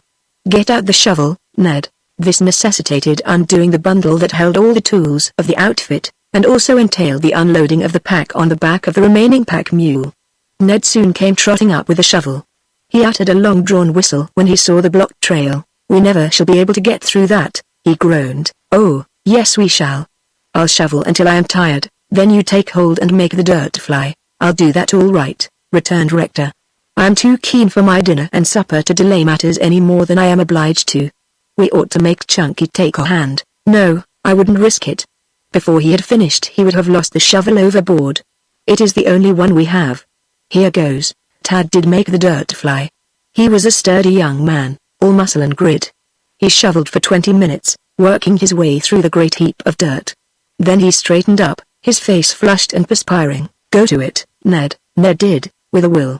An hour and a half was consumed in clearing the trail, and, when they finished, both boys were wet with perspiration. I think we had better walk for the present, suggested Tad. We shall stiffen up if we ride in our present overheated condition. Ned nodded. I can't be much lamer than I am. I feel as if I had a broken hinge in my back, he declared. They started on, moving with extreme care that they might not meet with another such disaster. The remaining pack mule was a much better animal than the one they had lost. He was possessed of better sense, too, and seemed to understand that great responsibilities rested on his shoulders. As for the trail, it was the same rugged, narrow path that they had been following for hours. What if we should meet someone here? Wondered Walter apprehensively. Back up or jump over, answered Ned. Stacy shivered. I don't like it at all, he muttered. The professor uttered a shout. What is it? Cried the boys all together. Land ho! Was the answer. The boys craned their necks to see what the professor had discovered, but he was just rounding a bend beyond which they could not see. When they had made the turn the boys shouted, too. The trail, they saw, opened out into a broad pass.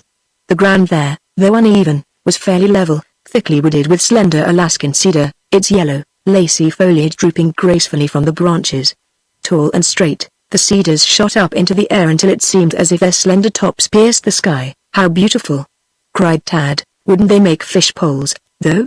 Chuckled Ned. Yes, we wouldn't have to leave home when we went fishing, answered Stacy. We could just sit on the back porch and drop a hook in the water at the back of the old pasture lot. How high do you think those trees are, Professor? Asked Tad. All of 150 feet. A marvelous growth. I think I can appreciate the beauty of it more after I get something inside of me, spoke up the fat boy. Do we get anything to eat or do we absorb landscape for our supper? I reckon we had better get busy, agreed Tad laughingly. They began unloading the packs at once.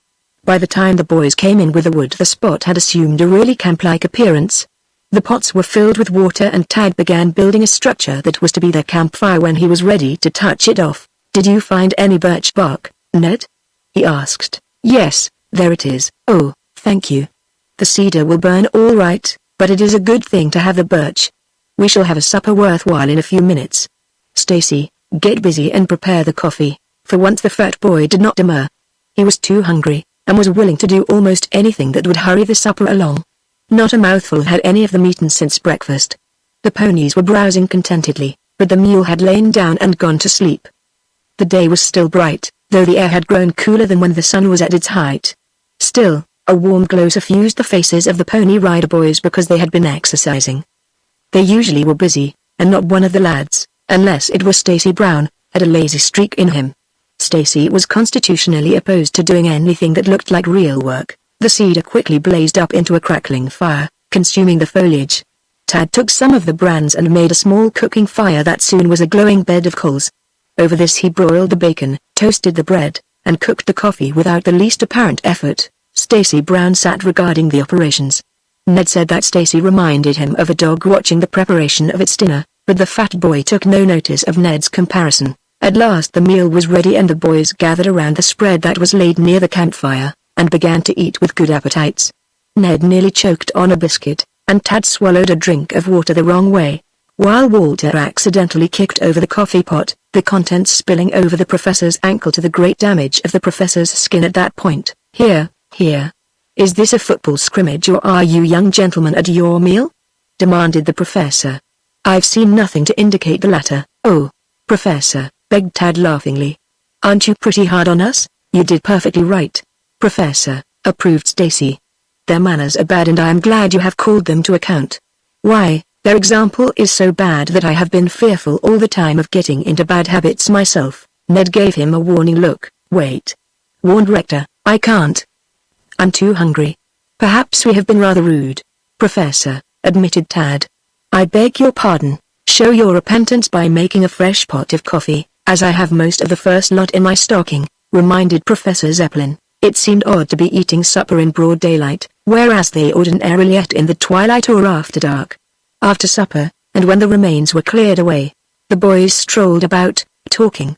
At 10 o'clock the professor called that it was time to turn in. But it isn't dark yet, protested Ned. The nights are short. Unless you turn in early you will not want to get up in the morning, reminded Professor Zeppelin. He never does, averred Walter. I don't want to turn in at chicken hours, objected Stacy. Little boys should be in bed early, said Tad smilingly. That's what they made me do when I was a baby. They'd tuck me in my little crib and give me a bottle and sing me to sleep. What time does it get daylight, Professor? Questioned the fat boy. As a matter of fact it hardly gets dark, answered the professor. We shall have only about 3 hours of real night, I think. That is about the way it has been since we have been in this latitude. You will find it more difficult to sleep with the morning light in your eyes than with this light, so go to bed. I am thinking the same. Good night, all. Don't any of you boys dare snore tonight. Remember we are sleeping in rather close quarters, reminded Butler. One of you may come in with me, offered the professor. No, thank you. We shall do very well as it is, replied Tad. Stacy had the usual number of complaints to make. The cedar odor prevented his breathing properly, the sharp stickers on the cedar boughs poked through his pajamas and into his skin. He voiced all the complaints he could think of, after which he settled down to long, rhythmic snores that could be heard all around the place, inside and out. The purple twilight merged into blue shadows, then into black, impenetrable darkness that swallowed up the pass and the two little white tents of the Pony Rider boys. Chapter 8 An intruder in the camp, and a screech owl light on the gable n holler, woo-oa. Oh, den you better keep your eyeball peel. Case they bring bad luck to you. Oh, stop that noise. Shouted an angry voice from the tent occupied by the boys. For a few moments silence reigned in the camp of the Pony Rider boys. Then the voice of the singer from somewhere outside was raised again. Ndole black cat with the yellow eyes, slink round like she a mouse. Den yo better take care yourself and friends.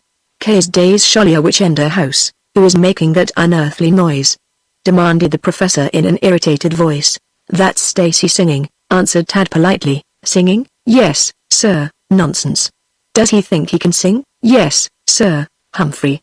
I shall be obliged if some of you boys will remove that impression from his mind so that I may go back to sleep." "Yes, sir." The puddle duck he leaped upon, and start to comb feather. A stone struck the rock on which Stacy Brown was sitting. Some small particles flew up and hit him in the neck. "Hey, you fellows quit that, then you better take your umbrella. K's days going to be wet weather." "Yow!" The fat boy left the rock, jumping right up into the air, for the wild yell had seemed to come out of the rock itself. At that juncture 3 pajama-clad figures rose from behind the rock and threw themselves upon him. "Let go of my neck!" howled Chunky, fighting desperately to free himself, not having caught a glance at his assailants, though he knew well enough who they were. Stacy had calculated on aggravating them to the danger point, then slipping away and hiding until breakfast time. But he had gone a little too far with his so-called singing. The boys picked the fat boy up and carried him, kicking and yelling, to a point just beyond the camp where a glacial stream trickled down, forming in a pool some 3 feet deep near the trail. "I'll get even with you fellows for this. Can't you let me alone?" he cried, reaching the spring. They held him by the feet and soused him into the icy water head first, thrusting the fat boy in until his head struck the hard bottom.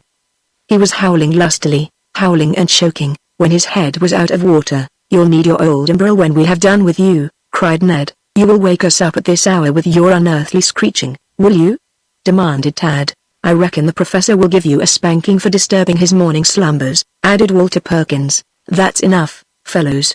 Remember the water is cold," warned Butler. "Let him go." They took Tad literally. They did let the fat boy go. He landed on his head on a hard rock when they let go of him, and Stacy rolled on his back yelling lustily, "Look out! There comes the Professor Stacy!" Walter shouted the warning just in time. Professor Zeppelin, stern of face, gorgeous in a pair of new pajamas, a stick in one hand, came stalking toward the group. Stacy saw him coming. The fat boy bounded to his feet in a hurry. He was especially interested in the cedar limb with its sharp broken points, grasped so firmly in the right hand of the professor. "I reckon I'll see you all later," muttered Chunky as he made a bolt for his tent. Either someone tripped him or he tripped himself. At least, he measured his length on the ground just as the stick came in contact with his body. It was not a hard blow, but merely a tap of reminder. The professor was now smiling broadly. Stacy leapt to his feet and ran, howling at the top of his voice, and threatening dire revenge on the professor. Professor Zeppelin was plainly undismayed, for he pursued with strides that made the merry onlookers think of a 7-league boots. "Say, can't we arbitrate, without an appeal to force?" bellowed back Stacy as he reached the tent. "We cannot," boomed the professor's deep voice. "This is an instance in which the punitive expedition must go through." Whack! Whack! That stick played a tattoo that made Stacy sore in more senses than one. Instead of burrowing deeper into the cedar boughs, he got up hastily. In his desperation he seized the professor's feet, giving a mighty tug at them. "Here, stop that!" protested Professor Zeppelin, laughing. He reached for the fat boy. But Chunky, with a new exertion of his strength, brought the tutor down to a sitting position. "Retreat in good order, while you have a chance," called Walter Perkins. 3 grinning faces met the fugitive at the tent. But Stacy bowled Walter over, leapt the foot that Rector extended to trip him, and then dashed for the shelter of the tall cedars, where he hid. There he shivered in his wet pajamas. It was 3 o'clock in the morning, but young Brown cared not for time. His stomach told him only that it was high breakfast time. The gnawing under his belt line continued. "I wish I hadn't been quite so fresh," thought the boy, dismally. "It's all right to have fun, but there are times when a square meal is worth more." However, the professor, though he was really enjoying the situation, looked anything but amiable. "I'll try the crowd, anyway," thought Stacy, ruefully. "I've got to get near the kitchen kit soon." "Hello." The camp. There was no response. Stacy emerged from his hiding place and began to sing the song he had learned from Restus Restus in Kentucky. One end of the tent was suddenly raised. "Do you want another ducking?" demanded the angry voice of Ned Rector. "If you're man enough to give it to me," returned the fat boy. Ned came tumbling out, but by the time he had straightened up, Stacy was nowhere in sight. The fat boy had stolen in among the trees whence he watched the progress of events. Ned returned to his tent in disgust. No further objection was heard from the professor as to Chunky's vocal exercises. There's no use trying to sleep with that boy bawling away out there. What does he think he is, a bird?" demanded Tad. "Sounds more like a hoot owl, the bird he was telling us about," averred Ned. "I guess I'll get up. So long as he is abroad there will be no more rest in this camp for the rest of the night. Won't he catch cold?" "He must be all wet," said Walter solicitously. "I hope to goodness he does," retorted Rector. "I hope he gets such a cold that he can't speak for a week. Then we'll have some peace." "Oh, I wouldn't put it quite so strongly as that," laughed Tad. "However, I guess he will get the cold all right." Tad dressed himself.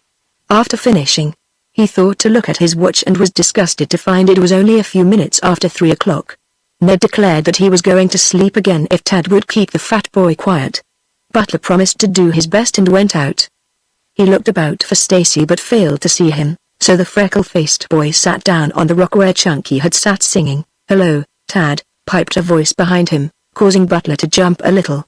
Stacy had been hiding behind the rock, to which place he had crept from the cedar forest. "Oh, it's you, is it?" "I guess so. I'm cold and hungry. Go back to the tent. You should put on some dry clothes. You don't care whether I freeze or not. Go get them for me. Please." "I will not. You got yourself into this difficulty, now get out of it as best you may," answered Butler. "There won't be any breakfast for 3 hours yet. Tighten your belt." I haven't any belt. I haven't my clothes on." "That's too bad," retorted Tad unfeelingly. "What did you soak me for? A cold bath in the morning is an excellent tonic. Hadn't you ever heard that? If I had I'd know now that it isn't true." "I didn't think you could be as mean as that, Dad. I didn't think you could be so mean as to wake us up at 3 o'clock in the morning with your screeching. Why did you do it?" I was exercising my voice, I should say so. But take my advice. Don't use it that way again, especially so early in the morning. You'll ruin it and then you won't be able to sing at all." "That would be a catastrophe," mumbled Chunky. "A blessing to the Pony Rider Boys community, you mean?" "Hello, what is it?" cried Stacy. Tad was staring fixedly at a rope suspended between 2 small cedars near the tents. It was on this that some of the provisions had been hung the previous evening. "Where is that ham?" he demanded, apparently not having heard his companion's question. "What ham? The one I hung up the last night?" I don't know. I didn't eat it." Tad got up and hastened to the store's line, as they called the rope that held their meats and other provisions. He discovered that several other articles besides the ham were missing. Even the pieces of twine with which the provisions had been fastened to the line were missing. "Well, if this doesn't beat everything," wondered Butler. "It does," agreed Chunky, who had made bold to approach. "I hope the fellows won't blame me, but I reckon they will. They lay everything to me." Tad did not reply. He was trying to make up his mind what had become of the missing provisions. He turned sharply to Stacy. "See here, you aren't playing tricks on us, are you?" Stacy indignantly protested that he was not. "I knew you'd try to put it on me," he grumbled. "I'm pretty bad, I know, but I don't steal." "Stop it. I haven't accused you of stealing. Of course I know you wouldn't do that, but if you have taken the stuff and hidden it for a joke, say so now before I call the others. They might not take kindly to your joke after your early morning vocal exercises." "I didn't. I don't know any more about it than you do." Stacy's lips were blue with cold and he was chattering. Tad suddenly observed these signs of cold and felt sorry for the boy. "When the others come out, you duck in and put on some dry clothes. You will have plenty of time. I don't think they will bother you." "Oh, Ned." "Professor," called Tad. Ned, Rector, Professor Zeppelin and Walter came hurrying out. "Isn't there any rest at all in this camp?" protested Ned. "That is what I was about to inquire," declared the professor. "What? You here?" demanded Rector, fixing a menacing eye on the fat boy. "Has he been cutting up again?" "It's something else this time." "What is it?" questioned Professor Zeppelin sharply. "Did any of you folks remove the ham and the other stuff from the line last night?" asked Butler. "No," replied Ned, "of course not." "You were the last one to attend to those things," said the professor. "I helped him tie them up," interjected Walter. "And I watched him do it," added Stacy. "Yes, that's about all you ever do," objected Ned. "What's this you say?" questioned Professor Zeppelin. "The ham missing?" "Yes, sir. It is nowhere about," Tad informed him. "Then we must have had a visit from a bear or some other animal." "What would a bear want with a rope?" asked Butler. "A rope? I left our quarter-inch reserve rope coiled at the foot of that tree last night. It isn't there now." "Stacy Brown, do you know anything about this?" demanded the professor sternly. "What did I tell you, Dad?" I knew you'd be accusing me for the whole business. I told Tad you would blame me. Go put on some dry garments, commanded the professor. Stacy lost no time in getting to the tent. What do you make of it, Dad? Asked Professor Zeppelin. I can make only one thing out of it. There has been an intruder in the camp while we slept. That intruder must have been a man. Bears do not carry away ropes. Bears do not untie knots and take the strings away with them, replied Tad Butler in a convincing tone. Stacy Brown poked his head through the tent opening. What we need in this camp is a watchdog, he shouted. Ned Rector shied a tinkin at him, whereat the fat boy ducked in out of sight. Chapter 9 A Mystery Unsolved. But surely whoever was here must have left some trace, protested Professor Zeppelin. Perhaps you may be able to find it. I can't, answered Tad. We'll all look, cried Ned. Tad nodded, and while they were scanning the ground he walked about the outskirts of the camp with his glances on the ground. There was not a footprint, not a thing to indicate that any person outside of themselves had been near the camp. Tad was looking in particular for the strings with which the stuff had been tied to the rope. Not finding these he was certain that some human being had been in the camp. We shall have to make the best of it and let it go at that, he said, returning to his companions. Shall we go to sleep again? Sleep! Shouted Ned. Stacy popped his head out to see what the shout was about. He ducked back again upon encountering Rector's angry gaze. If it isn't Stacy Brown raising a row it's Tad Butler, and if it isn't Tad it's a midnight robber, or else Ned Rector himself, added the professor. If you young gentlemen will excuse me I think I shall put on some clothes. We might as well have our breakfast and get an early start, since we are all awake. I was going to suggest that, replied Tad. I'll go rub down the ponies while the rest of you get the breakfast. Shall we dress before or after? Questioned Walter. Before, of course, returned the professor. Breakfast was not a very merry meal that morning. Tad was chagrined to think a person could get into their camp and steal a ham without his having heard the intruder. Either he had slept more soundly than usual, or else their late visitor had been unusually stealthy. I'll tell you what I think, spoke up Rector after a period of silence. Out with it, answered the professor. I'll wager that some of these prospectors have ducked in here and taken our stuff. There must be plenty of them in the mountains hereabouts. Tad shook his head. I don't think so. I have an idea. What is your idea? Questioned Professor Zeppelin. Are there Indians up here? Questioned Tad. Many of them. It was an Indian who did this job. No white man could get away with it so skillfully. If it was, as I suspect, we might as well give it up, concluded Butler. Oh, I kissed that ham goodbye a long time ago, piped Stacy solemnly. I don't agree with any of you, said Ned. I think the ham, unable to endure Chunky's singing, took wings and flew away. Either that or it was afraid he would kiss it again. He said he had kissed it goodbye. You are wrong, declared Walter. If Stacy had got that close to the ham he would have eaten it. You're right, agreed the professor with an emphatic nod. I've got a bone to pick with you, too, Walt Perkins, warned Stacy. A ham bone? Twinkled Tad. No, a drumstick. The probability is that we shall never know any more about the affair than we do now, decided the professor. Break camp as soon as we have finished breakfast and we will get underway. Have you looked to see which way the trail leads from this point, Dad? Yes, sir. That way, replied Tad, pointing. Northwest? Yes, sir. Camp was broken in short order and within an hour they were on their way. Though the country was very rough and rugged and the going awful, they found the trail narrow and perilous only in spots. Generally they found it perfectly safe. That night they camped in a pass through which flowed a rushing glacial stream. Tall cottonwoods lined the stream and giant arborvitae was thick and almost impassable a short distance back from the stream. The professor explained that this arborvitae was ordinarily found about glaciers, and in cool, dim woods. Determined not to be robbed of their provisions again, Tad led a string through the loops made in tying the meats to the provision line. He carried one end of the string into his tent and when he turned in he tied the end to his wrist. Long after midnight he felt a jolt at his wrist that brought him to his feet in an instant. Another jolt followed. The boy slipped the twine from his wrist and hurried out. The night was not so dark but that he could make out objects distinctly. There was nothing of an alarming nature in sight. He examined the provisions. None had been tampered with. Considerably mystified, Tad returned to his tent, after rearranging his burglar alarm, and lay down. He had just dozed off when there came another tug more violent than the others. Hang it. Something is at those provisions, he muttered. Tad once more slipped out. This time he remained out for a long time. He sat down behind the tent where he waited and watched. Nothing of a disturbing nature occurred. He could not understand it, There must be ghosts around here, he muttered. If there are, I reckon I'll catch them before the night is over. He grew weary of waiting for the ghosts, after a time, and returning to the tent went to bed. 3 times after that was the boy dragged out by a violent tug at the rope, and 3 times did he return without having discovered the cause. I think I begin to smell a mouse, thought Tad Butler. He lay down. Again came the tugs at the string. But Tad apparently gave no heed to them. After a time he began snoring, but stopped suddenly, pinching himself to keep awake. A few moments later he got up quietly and went out. This time he ran the fingers of one hand along the provision line. The fingers stopped suddenly as they came in contact with a second string the size of the one he had used for a burglar alarm and evidently from the same ball of twine. I thought so, chuckled the boy. More of Chunky Brown's tricks. I reckon I'll teach him a lesson and give him a surprise at the same time. Let's see. Yes, I have it now.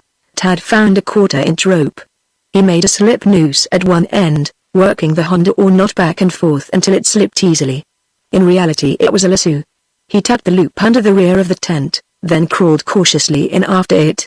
Great caution was necessary in order not to disturb the other occupants of the tent, though the boys were sleeping soundly, Stacy snoring thunderously. The fat boy's feet protruded from under his blanket. Tad found them after a little careful groping. He wished to make certain that he had the right feet. Satisfying himself on this point he slipped the noose over the feet and wriggled out. Tad then drew the rope carefully about a slender tree, taking care that there might be no strain on the other end about the fat boy's feet. Using the tree as a leverage, Butler gave the rope a quick jerk. A slight commotion in the tent followed. He now gave the rope a mighty tug. A wild yell from the interior of the tent told that his effort had been successful. The freckle-faced boy now began pulling with all his might, hand over hand. Stacy Brown's yells were loud and frightful. To his howls were added those of another voice. Stacy was sliding out from under the rear of the tent feet first, being dragged along on his back as Butler hauled in on the rope. But Stacy was not alone. Instead of one boy there were 2. One of Chunky's feet and one of Ned Rector's was fast in the loop. Tad had made a mistake and selected a foot from each of the 2 boys. Something's got me, bellowed Chunky. Help, help, it's got me, too, yelled Rector. It's got me by the foot. Oh, wow, wow. Help, help. The 2 boys were fighting and clawing each other in their excitement. Chunky fastened a hand in the hair of his companion, fetching away a handful. Ned retaliated by smiting Chunky on the nose. Then both grabbed hold of the tent wall as they slipped out from under it feet first. The tent swayed and threatened to collapse. Walter Perkins was struggling about in the dark, shouting to know what had happened. Professor Zeppelin roared out a similar inquiry and sprang from his bed of boughs. He fell out into the open in his haste, but the night was so dark that he was unable to make out a single object. He could hear the 2 boys yelling at the rear of their tent, struggling and fighting to free themselves from the grip on their ankles. The hauling ceased suddenly. Ned reached down and freed his foot, the same movement freeing that of the fat boy. At this juncture Tad Butler dashed out from the tent, to which he had run after having thrown the freed rope away. Here, what's going on here? He shouted. Something got us. It was a snake, howled Chunky. Oh, wow, a snake? Nonsense, exploded the professor. There are no snakes in Alaska. There's one here and he's the biggest one you ever saw. Why, he twisted right around my leg and dragged me out. I think he bit me, too, wailed Chunky. Somebody make a light here, commanded the professor. That's what I say, shouted Ned. You pulled half the hair out of my head, Chunky. I'll be even with you for that. Did the thing get you, too? Questioned Walter. Get me? I should say it did. I never had anything grip me like that. Tad was busy starting the fire. The professor, by this time, realized that the boys were in earnest, that something really had happened to disturb them, though he had not the least idea that it had been as bad as they said. The fire began snapping briskly. Tad was bending over it in his pajamas, standing as far back as possible to avoid the sparks. Glancing at the others out of the corners of his eyes, he observed that Stacy's face was pale, Ned Rector's was flushed and angry, and Ned kept passing a hand over his head where the hair had come out. Tad could barely keep back the laughter. Now, show me, demanded the professor after the camp had been lighted up. Stacy went into an elaborate explanation of what had occurred so far as he knew. He said something had grabbed them by the ankles and dragged them out under the tent. He showed where they had been dragged. The backs of their pajamas were evidence enough of this fact, the dirt being fairly ground into the cloth. The professor fixed his keen eyes on the freckled face of Tad Butler. The professor was plainly suspicious, but he did not voice his suspicion. Instead, he smiled to himself. I am going back to bed, young gentleman, and I trust there will be no further disturbance in this camp tonight. If there is, I shall be under the necessity of taking a hand in it myself. If Ned and Chunky will behave themselves, I don't believe there will be any further trouble, sir, said Tad. Stacy fixed a glance of quick comprehension on Butler, and Tad saw in that one glance that the fat boy's suspicions were aroused, too. Stacy was sharper than Tad had given him credit for being. Chapter 10 In the home of the Flinkets. Stacy did not speak of his suspicions that night, but on the following morning he was up earlier than the others, looking here and there about the camp. He was unusually silent at breakfast time, but Ned Rector on the contrary had a great deal to say. Somebody was in this camp again last night. I don't know what he was trying to do, but whatever it was, he made a good start, said Ned. Perhaps it was the work of Indians, suggested Walter. I shouldn't be surprised, replied the professor dryly. Perhaps, agreed Tad. The Indian was after another ham and thought he had hold of one when he got Chunky. You keep on and I'll say something, snorted the fat boy. I have been looking at that red mark on my ankle, continued Ned. It was a rope that did the business. How do you suppose they ever managed to tie it to our ankles without waking us up? I thought you did wake up, answered Tad with twinkling eyes. We did afterwards, but I don't understand it at all. Didn't you hear anything, Dad? If I remember rightly, I heard two boys yelling like frightened babies. Once again Chunky snorted, but held his peace. Matters were rapidly nearing a crisis. Chunky knew that he had played a mean trick on Tad by tying a string to the provision line and giving it a jerk to wake his companion up, thus making him believe someone was at the provisions. He suspected that the trick had been turned on him, but he wasn't quite sure. Stacy was covertly watching every expression on the face of Tad Butler, every word that was uttered, Tad in the meantime continuing to worry his fat companion. The latter stood it as long as possible. Then he arose rather hastily and strode around to the rear of the tent, returning a moment later with a rope in his hand. Tad recognized it instantly. Here, if you want to know what got hold of us last night. Look at this, exclaimed Chunky. What is it? Questioned Rector. It's a rope. Don't you know a rope when you see one? It is the same rope that dragged us from the tent by our ankles last night. Oh, this is a fine outfit, cheered Chunky. No one spoke for a few seconds. Ah, breathed the professor. I begin to see a light. So did we, returned Stacy.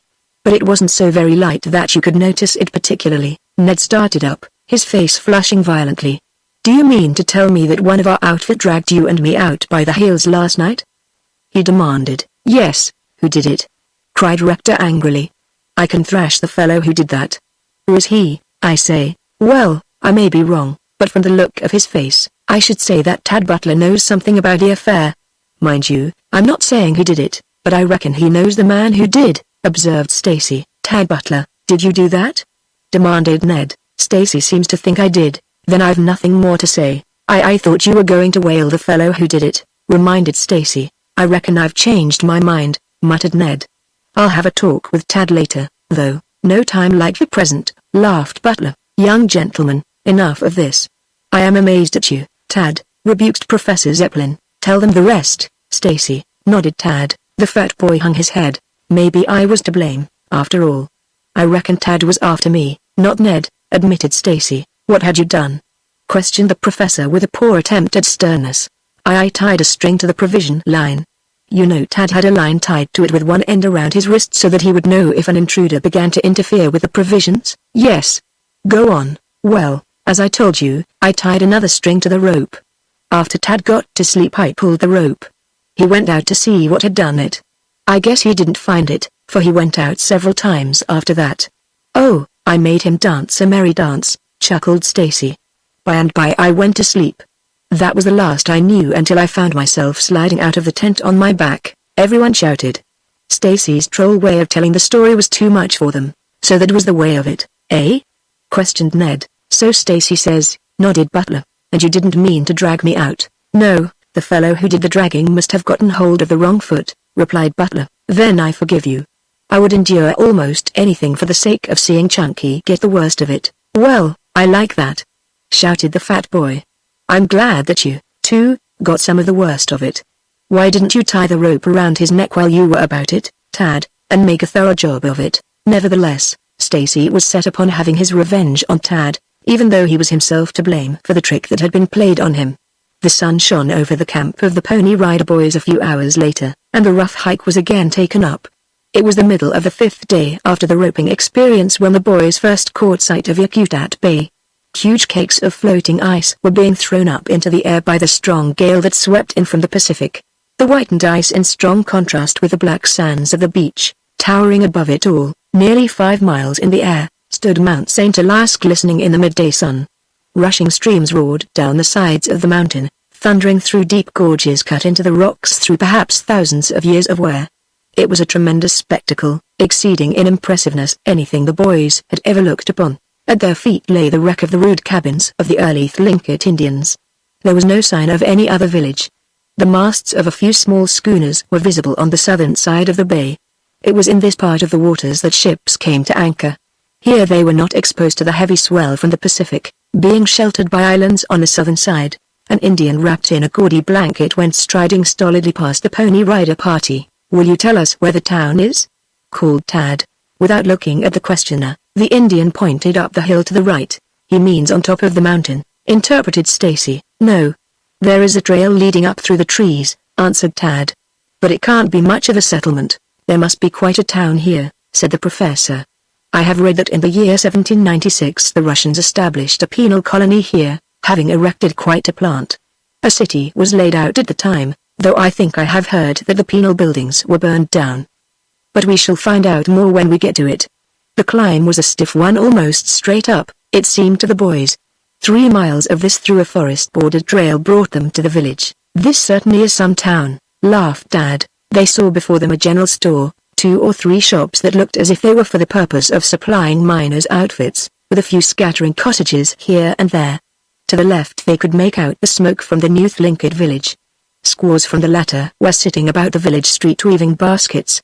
Such beautiful baskets none of that party ever had seen before. The boys could hardly resist the temptation to buy, but knowing that every pound and every inch of bulk in their packs counted, they contented themselves with admiring the handicraft of the squaws. Ponies or horses were seldom seen in the Yakutat street, so those of the Pony Rider outfit attracted no little attention. A swarm of Indian children gathered about them, chattering half in English and half in their native language. The keeper of the general store came out to greet the outfit, scenting some trade, and shook hands with the professor warmly. "Anybody'd think the professor was his long-lost brother," chuckled Stacy. A bevy of dark-eyed squaws surrounded the professor. In several instances papooses were strapped to their backs, the youngsters looking as if they did not enjoy it any too well. "Why do they tie them up in splints?" asked Stacy. "To keep them from getting broken," answered Rector. A squaw offered Stacy a pair of beaded moccasins that were gorgeous to his eyes. "How much? 5 doli, eh?" "I don't hear very well." "4 doli. I'll give you $1.50. 2 doli. You take 'em?" "You bet I'll take 'em. It's like finding moccasins to get them for that price. You will have to carry them yourself, you know," warned Dad. "What do you think I'm going to do with those joy shoes?" demanded the fat boy. "I supposed you intended to wear them when sitting by the fireside, like the squaw. You've got another guess coming. I'm going to send those moccasins to my aunt in Chillicothe." This was an unusual thing to do. Stacy usually thought of himself, but seldom of others. Tad called to the other boys to tell them the news. They examined the moccasins gravely. At this juncture the professor beckoned to the boys to come into the store, which they did after hastily staking down their stock. "This gentleman says he thinks he can get us a guide," announced the professor. "I tell him we must have a reliable one, for we know absolutely nothing about the country from here on." "Black or white?" questioned Stacy. "Oh, black, of course. There are no white guides up here." "I think this one was out with a government surveying party once," said the storekeeper. "He should do very well." "Then," nodded the professor, well pleased, "what's good enough for our Uncle Sam surely should be good enough for us," agreed Ned Rector. "What do you say, Chunky?" "I decline to commit myself. I've been taken in on guides before this. Trot out your guide and, after I've tried him out, I'll tell you what I think of him. In buying guides I follow the same tactics that Tad Butler does in purchasing horses." "Oh, you do, eh?" jeered Ned. "Always. Then be sure you examine this fellow's legs to make certain that they are sound. Feel his ankles that there is neither spavin nor in bone, Then open his mouth and look at his teeth to be sure that he isn't lying to you, advised Tad dryly, after which, one Stacy Brown will be reduced to the condition that he deserves, laughed Ned. What condition? Demanded the fat boy. Use your imagination, it isn't working today. I'm too hungry, plenty of crackers and cheese and other things here, said Tad. I am going to have some. Isn't that pop up there, sir? He asked the proprietor. Yes, have some? What flavors have you? Sarsaparilla and ginger ale. Give me both, interjected Stacy. I'll have a pound of that cheese and about a peck of crackers. Got anything else? Ginger snaps? Hooray. Just like being in Chillicothe, isn't it? Stacy filched a hard cracker and slipped it into the mouth of a papoose on its mother's back. The squaw did not observe the action, but one of her sister squaws muttered something, whereat the mother snatched the cracker from the mouth of her young hopeful, cast the cracker on the floor and put her moccasin foot on it. She launched into a volley in her own language, directed at Chunky. That's all right, madame. Roast me all you wish. I don't care how much you insult me so long as I don't understand a word you are saying. Do you wish the cheese done up? Asked the proprietor. Done up? Certainly not. I'll attend to the doing up myself. Chunky took a large bite, then banged the end of the pop bottle against the counter to open the bottle. The stuff was highly charged, and a good quantity of it struck Ned Rector in the eye. Stacy waved the bottle at arm's length before placing it to his mouth. The charge went over his shoulder and soaked the professor's whiskers before the fat boy succeeded in steering the mouth of the bottle safely to his lips. Professor Zeppelin sputtered, Ned Rector threatened, but the fat boy ate and drank, regardless of the disturbance he had caused. If you open any more of that stuff, be good enough to go outdoors to do so, advised the professor. I was thinking of getting in here and shooting a papoose with some ginger ale, answered Stacy thickly. You will keep on till you have those squaws pulling your hair, Chunky, warned Butler. The other boys were by this time eating cheese, crackers and ginger snaps. The proprietor had sent one of the Indian children to fetch the man he had recommended as a guide, and by the time the Pony Rider boys had satisfied their appetites, the guide entered the store and stood waiting to be recognized. The boys laughed when they saw him. Chapter 11. The guide. WHO made a hit. The guide might have been anywhere from 20 to 40 years of age. The boys were unable to say, though they decided that he was quite young. He was considerably shorter in stature than the Indians they had seen, and Tad wondered if he were not an Eskimo. The guide's head was shaven except for a tuft of black coarse hair on the top, standing straight up, while a yellow bar of paint had been drawn perpendicularly on each cheek.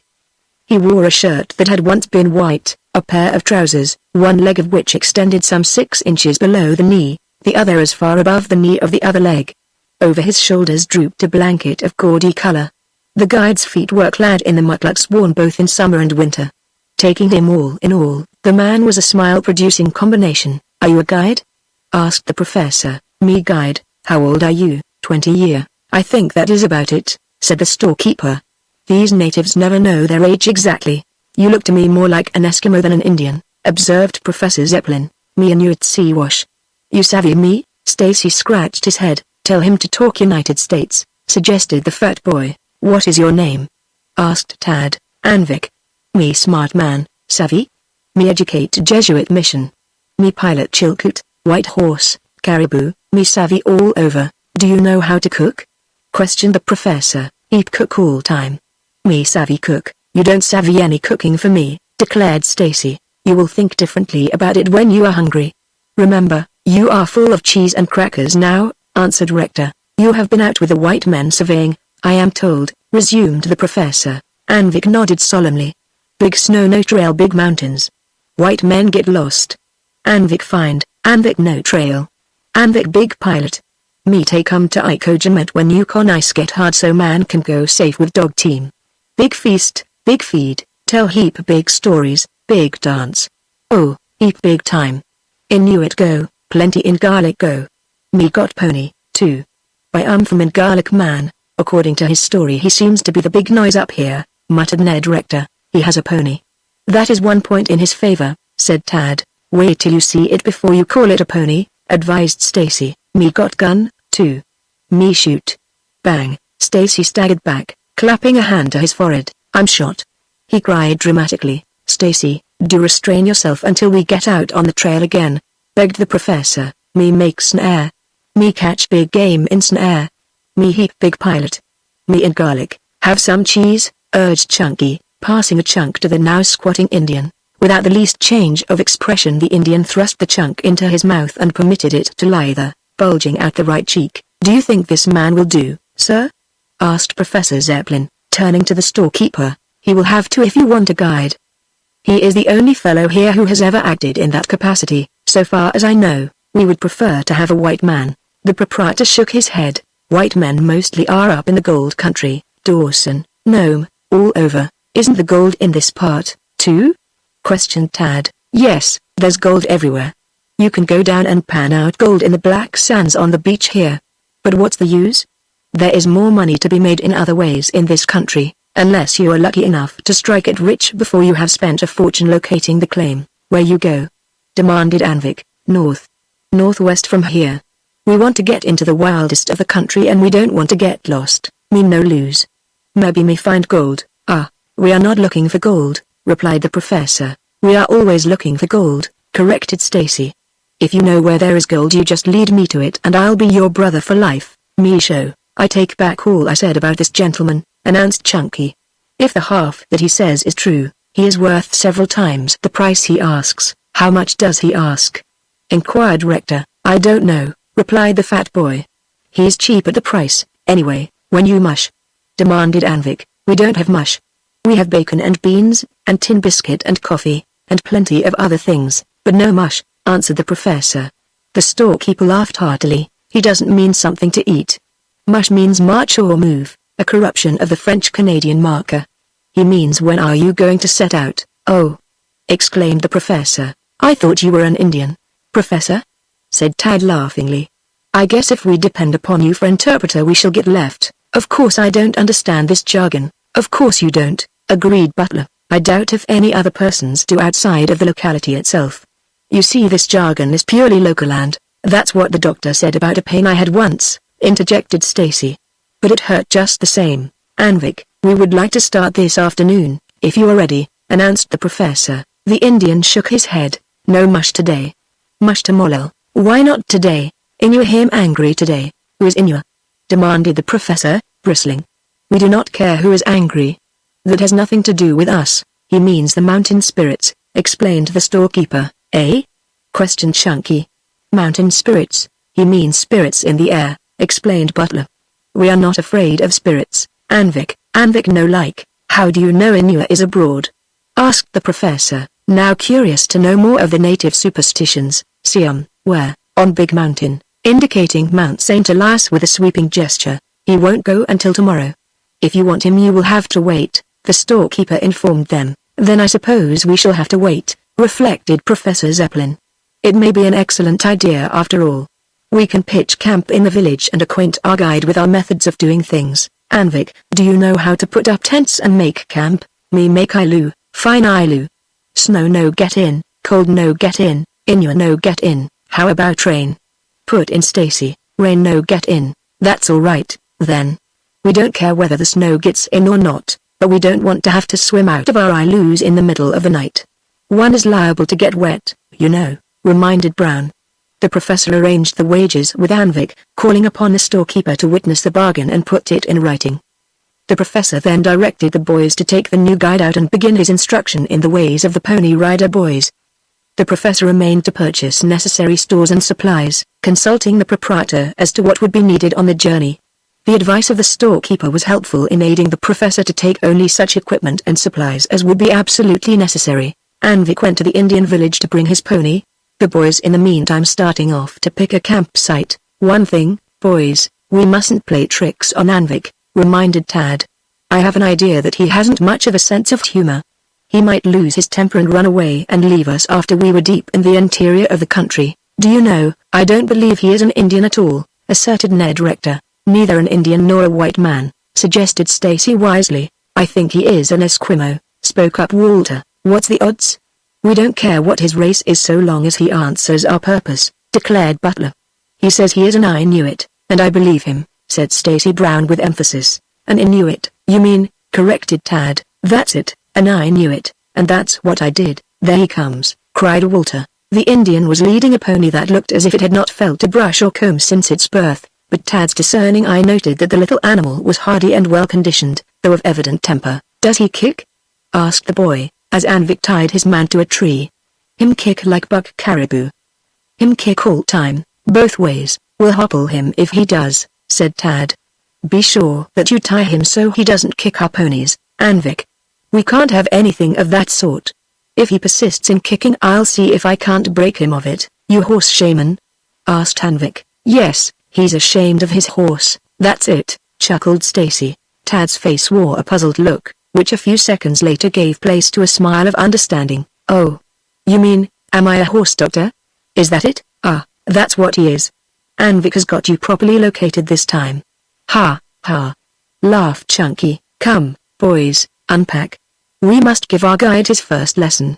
You sit down and watch us, Anvik, while we make camp. The guide did so, grunting with approval or disapproval from time to time as the work pleased or displeased him. Under the now skillful hands of the Pony Rider boys, the camp rapidly assumed shape and form. All the tents were erected on this occasion in order that the guide might observe the whole process. The tents up, the boys settled them. There were plenty of trees about from which to get boughs for their beds, and wood was brought and a campfire built up. This especially interested the guide. He uttered grunts and nods of approval as he watched Tad build the fire in true woodsman-like manner. White man no make fire like Indian. You make fire like Indian, thank you, smiled Butler. You make cook fire. How you make sleep fire? A little fire close up to the tent, answered Butler. I make it so as to get all the heat into the tent instead of sending the heat up into the air where it will do no good. Heap good. You good Indian, that's what he is, Anvil, he's an Indian, cried Stacy. I seem to be a good many things in this camp, laughed Dad. Any further compliments you can pay me, Stacy? No, but if you don't chase that buck over yonder behind the professor's tent, I reckon you'll lose your rope, reminded the fat boy. Tad sprang to his feet, leaping over the tent ropes to the rear. A native had reached under and was hauling out Butler's lasso. Tad grabbed the fellow by an arm and sent him spinning. You get out of here or I'll wallop you, threatened the freckle-faced boy. Don't you try that. It doesn't go in this outfit. Anvik, tell your friend that someone will get knocked in the head if he steals anything in this camp. The guide uttered a volley of protest in Inuit, which the assembled squaws, papooses and bucks received in stoical silence, and with impassive faces. They don't seem to be particularly impressed by your lecture, said Ned. Him no take. Anvik tell stay come with knife if take. You will do nothing of the sort. We will do all the punishing. Don't let me see you using your knife to stick anyone. Now, I guess you had better show us around. Take your pony and come along, rebuked Director. Where you want go? Oh, anywhere. You lead the way. Will anything here be taken while we are away? Questioned Ned. No take.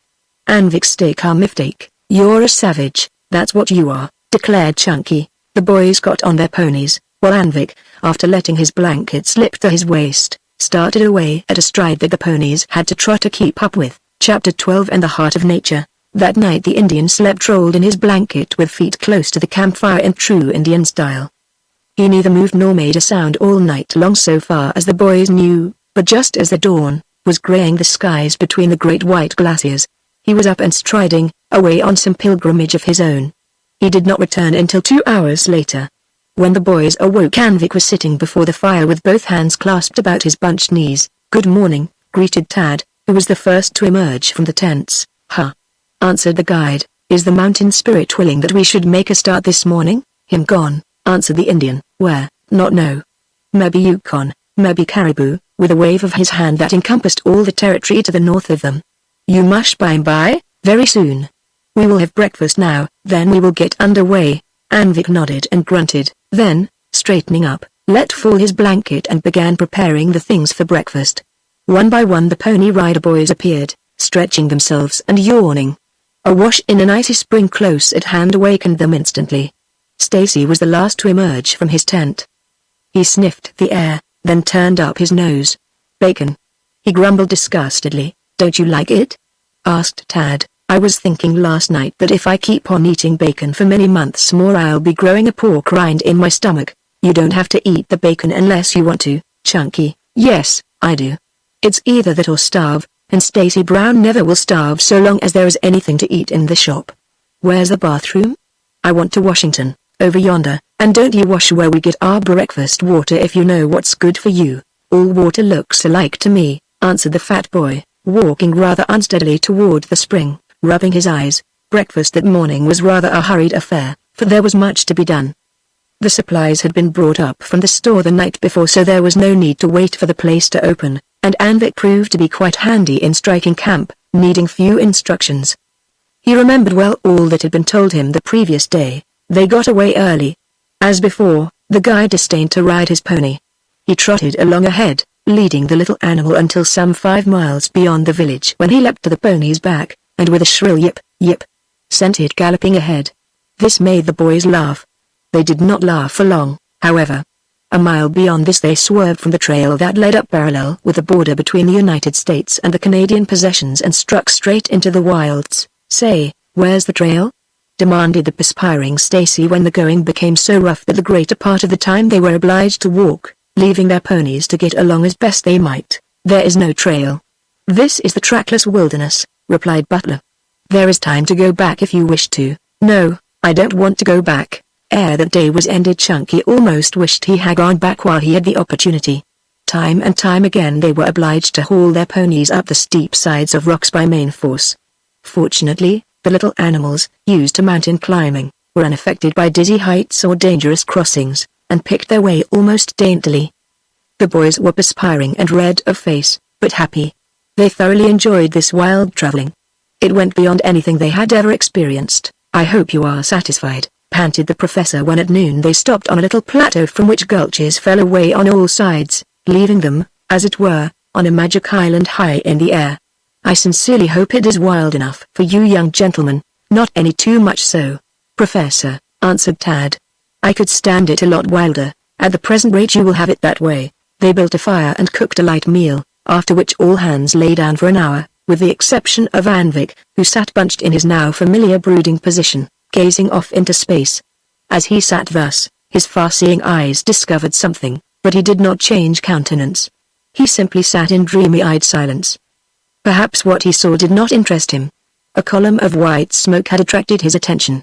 Promptly on the expiration of the hour that the boys had given themselves to sleep, Anvik stepped briskly to them, shaking each one by the shoulder. "Mush." He grunted with each shake. "I wish you wouldn't say that," grumbled Stacy. "It makes me think I'm going to have breakfast." "Eep, big mush." "Big snow, big mountain," grunted the Inuit, with a sweeping gesture towards the towering peaks of the St. Elias Range which they were now entering. "Have we got to go through that?" begged Walter anxiously. Replied the guide, "but how shall we ever make it?" "Mush." "Yes, mush," jeered Chunky. "You just spread the mush over the mountainside and slide. Don't you understand, Walt? My, but you are thick." All that afternoon they fought their way through the rugged mountains, making camp that night in a gloomy pass at the foot of Vancouver Mountain, a vast pile that towered nearly 14,000 feet high. It seemed to the Pony Rider boys that they were a long way from civilization, and Tad admitted that he would soon be lost were he obliged to follow a trail up there. The camp was made about 6 o'clock, still with broad daylight, but the boys considered that they had done enough for one day. The ponies were weary and Tad knew better than to press them too hard. After supper the freckle-faced boy shouldered his rifle, and that gave him a glance of inquiry. "Where are you going?" demanded the professor. "I'm going to mush a little way up the pass to see if I can't get something worthwhile for our breakfast." "You will get lost." "No, that will not be possible. So long as I keep in the pass I shall be all right." "Don't worry, I'll keep in the pass all right." The boy plunged into the thick undergrowth, and no sooner had he done so than the giant mosquitoes and black gnats attacked him in force. Tad fought them until he grew tired of it, then he trudged on grimly, permitting them to do their worst. After a time he decided that he would get no game if he remained down in the pass, so, after carefully taking his bearings, Tad climbed the mountain until he was able to look over the tops of the trees. It was like a level green sea. He sat down in the sunlight, gazing out over the wonderful landscape. "A world of silence," he murmured. "If Chunky were here he would say I was getting softening of the brain." "Hello." Tad froze himself. There was scarcely a perceptible flicker of the eyelids as his gaze became fixed on a point of rock just across the pass. There, poised with one foot in the air, stood an antelope. It was a young doe, as Tad surmised it to be. His position was not a favorable one for shooting because he was in plain sight, and the least move on his part no doubt would be discovered by the antelope. "She must have scented me, or else she has got a whiff from the camp. If I don't make any false moves she will be over in that camp within the next hour." Tad raised his rifle slowly. Yet slow and cautious as he was, the antelope's head went up sharply. So did Butler's rifle. He took quick aim and pulled the trigger. The report of his shot went crashing from wall to wall, like a series of heavy shots. The freckle-faced boy leapt to his feet, and to one side, with rifle ready for another shot in case he had missed. But he had not. The antelope had leapt into the air, turned a complete somersault, and went crashing down into the gulch out of sight. Hooray! Maybe it was a chance shot, but it was a dandy just the same. Now I wonder if I am going to be able to find her. I think I know how. The boy took out his compass and got a bearing on the point where he had last seen the antelope. Noting the course, he started down the mountainside, sliding and leaping in his haste. Crossing over the pass was more difficult, for a broad glacial stream was rushing through the center of it. Nothing daunted, Tad plunged in, but was swept off his feet almost instantly and carried several rods down before he was able to check himself by grabbing a rock. The rifle had been held out of the water most of the way, though it got a pretty good wetting. The water was less swift from the rock on, and Tad essayed another crossing. He fell only once on the way over. This time he went in all over, rifle and all, but he got up grinning. It doesn't matter much now. I can't be any wetter, and I guess the gun isn't any the worse off, though I shall have to give it a pretty thorough cleaning and oiling when I get back to camp. Having been thrown considerably off his course, Butler found some difficulty in picking it up again, but he found it at last, then guided by the compass made his way straight to where the antelope lay amid a thick mass of undergrowth. He examined her and found that a bullet had entered just behind the left shoulder. I couldn't have done any better than that at 50 yards, chuckled the boy. The next question is, how am I going to get her to camp? I reckon I shall have to tote her. Chapter 13 A Pony Rider Boy's Pluck. White boy him make shoot, grunted Anvik. He has shot? Questioned Ned. Ugh, how do you know? Here you must have pretty good ears. I haven't heard anything, replied the fat boy. How do you know it wasn't someone else? No gun. It is queer we didn't hear him, said the professor. Do you think he got some game? The guide nodded. We shall see how good a fortune teller you are. But the joke will be on you if it should prove not to have been Butler at all. To this the guide made no reply. In the meantime, Tad Butler was having his troubles. The problem of how to get the antelope back to camp was not so easily solved. But Tad thought he knew a way. First he got a stick, which he sharpened at both ends. The stick, about 6 feet long. He thrust through slits he had made in the hocks of the animal, somewhat similar to what he would have done had he been going to string the carcass up. First strapping his rifle over his shoulder, the Pony Rider boy raised the stick to his shoulders also, and, stooping, lifted the animal. It was a heavy burden and he staggered. The head of the antelope was dragging on the ground, which made Butler's labor still more trying. The lad started away, keeping close to the stream in his search of a fording place, but he failed to find anything that looked easier than the portage he had used before, so he finally decided to go back to that. By the time he reached the former point he was obliged to drop his burden and sink down on the rocks to rest. Phew, but it's hot. And the mosquitoes and the gnats. If it isn't one pest in the wilds, it is sure to be another and a worse one, he concluded somewhat illogically, measuring the width of the stream with his eyes. I'll try it. The weight of his burden was a help rather than otherwise in crossing the glacial stream, for the weight kept the boy on his feet, except on one occasion when stepping on a flat, slippery rock, they were whipped out from under him. Tad went in all over, with the antelope on top of him, and there he struggled and splashed, losing his foothold almost as fast as he gained it. Well, I am a muffer, gasped Tad, finally getting to his feet. I'm worse than Chunky. I deserve a worse wetting, but I guess that's impossible. The journey to the other side was made without further mishap. Then began a hard, grueling tramp down through the pass, the ends of the pole on which the animal was suspended continually catching on limbs and brush, frequently throwing Butler down, tearing his clothes and scratching his face and neck. His dogged determination carried him through, however, but he was in the end considerably the worse for wear. The first his companions saw of him was when Tad fell out into the open in plain sight of the camp, flat on his face, with the carcass on top of him. At first glance they thought it was a live animal they had seen. Get a gun, quick! Bellowed Stacy. Him white boy, answered the Indian. Him get what, Dad? Ned uttered a yell and started on a trot for his companion who, by this time, was getting up slowly and with evident effort. Stacy and Walter followed. What have you got there? We came near letting go at you. Yes, we thought you were a bear, chuckled Stacy. It's a deer, cried Walter Perkins. Him antelope, nodded the Indian wisely. White boy heap much big hunter. I'm afraid I am a better hunter than I am a toter. Stacy, I fell in, yee-yow, yelled the fat boy joyously. Here, let us take him in, offered Ned, reaching for one end of the carrying stick. Butler shook his head. I said I was going to get him to camp alone and I shall.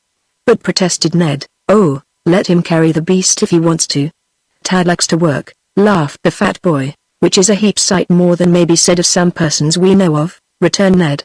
Tad dragged the carcass into camp, casting it down a short distance from the tents. Him heap big little man, reiterated the Indian. How much does the animal weigh? Asked the professor. A good ton, I should say, replied Tad, sinking down by the fire. I'm all tuckered out, you had better get on some dry clothes. These will dry in a few minutes by the fire, was the philosophical reply. Yes, that's right, bubbled Stacy. When one side gets dry I'll pry you over with the stick on which you brought in the carcass. You can't say I don't do my share of the work in this outfit. I think I prefer to do my own rolling. I don't dare trust you, laughed Dad. That's it, you see. When I try to do anything you won't let me. Perhaps Anvik will show you how to skin and cut up the antelope. I don't want to know how to skin an antelope. We don't have that kind at home, so what's the use knowing about it? I know how to skin the cat, and that's enough, Chunky declared. Anvik deftly strung up the carcass and in half an hour had it neatly dressed, the boys watching the operation with interest. Heap much good meat, he nodded. Yes, heap, admitted Stacy solemnly. What are you going to do with it all? Eat all of it, some of Maybe wolf eat rest. Maybe bear eat maybe they don't.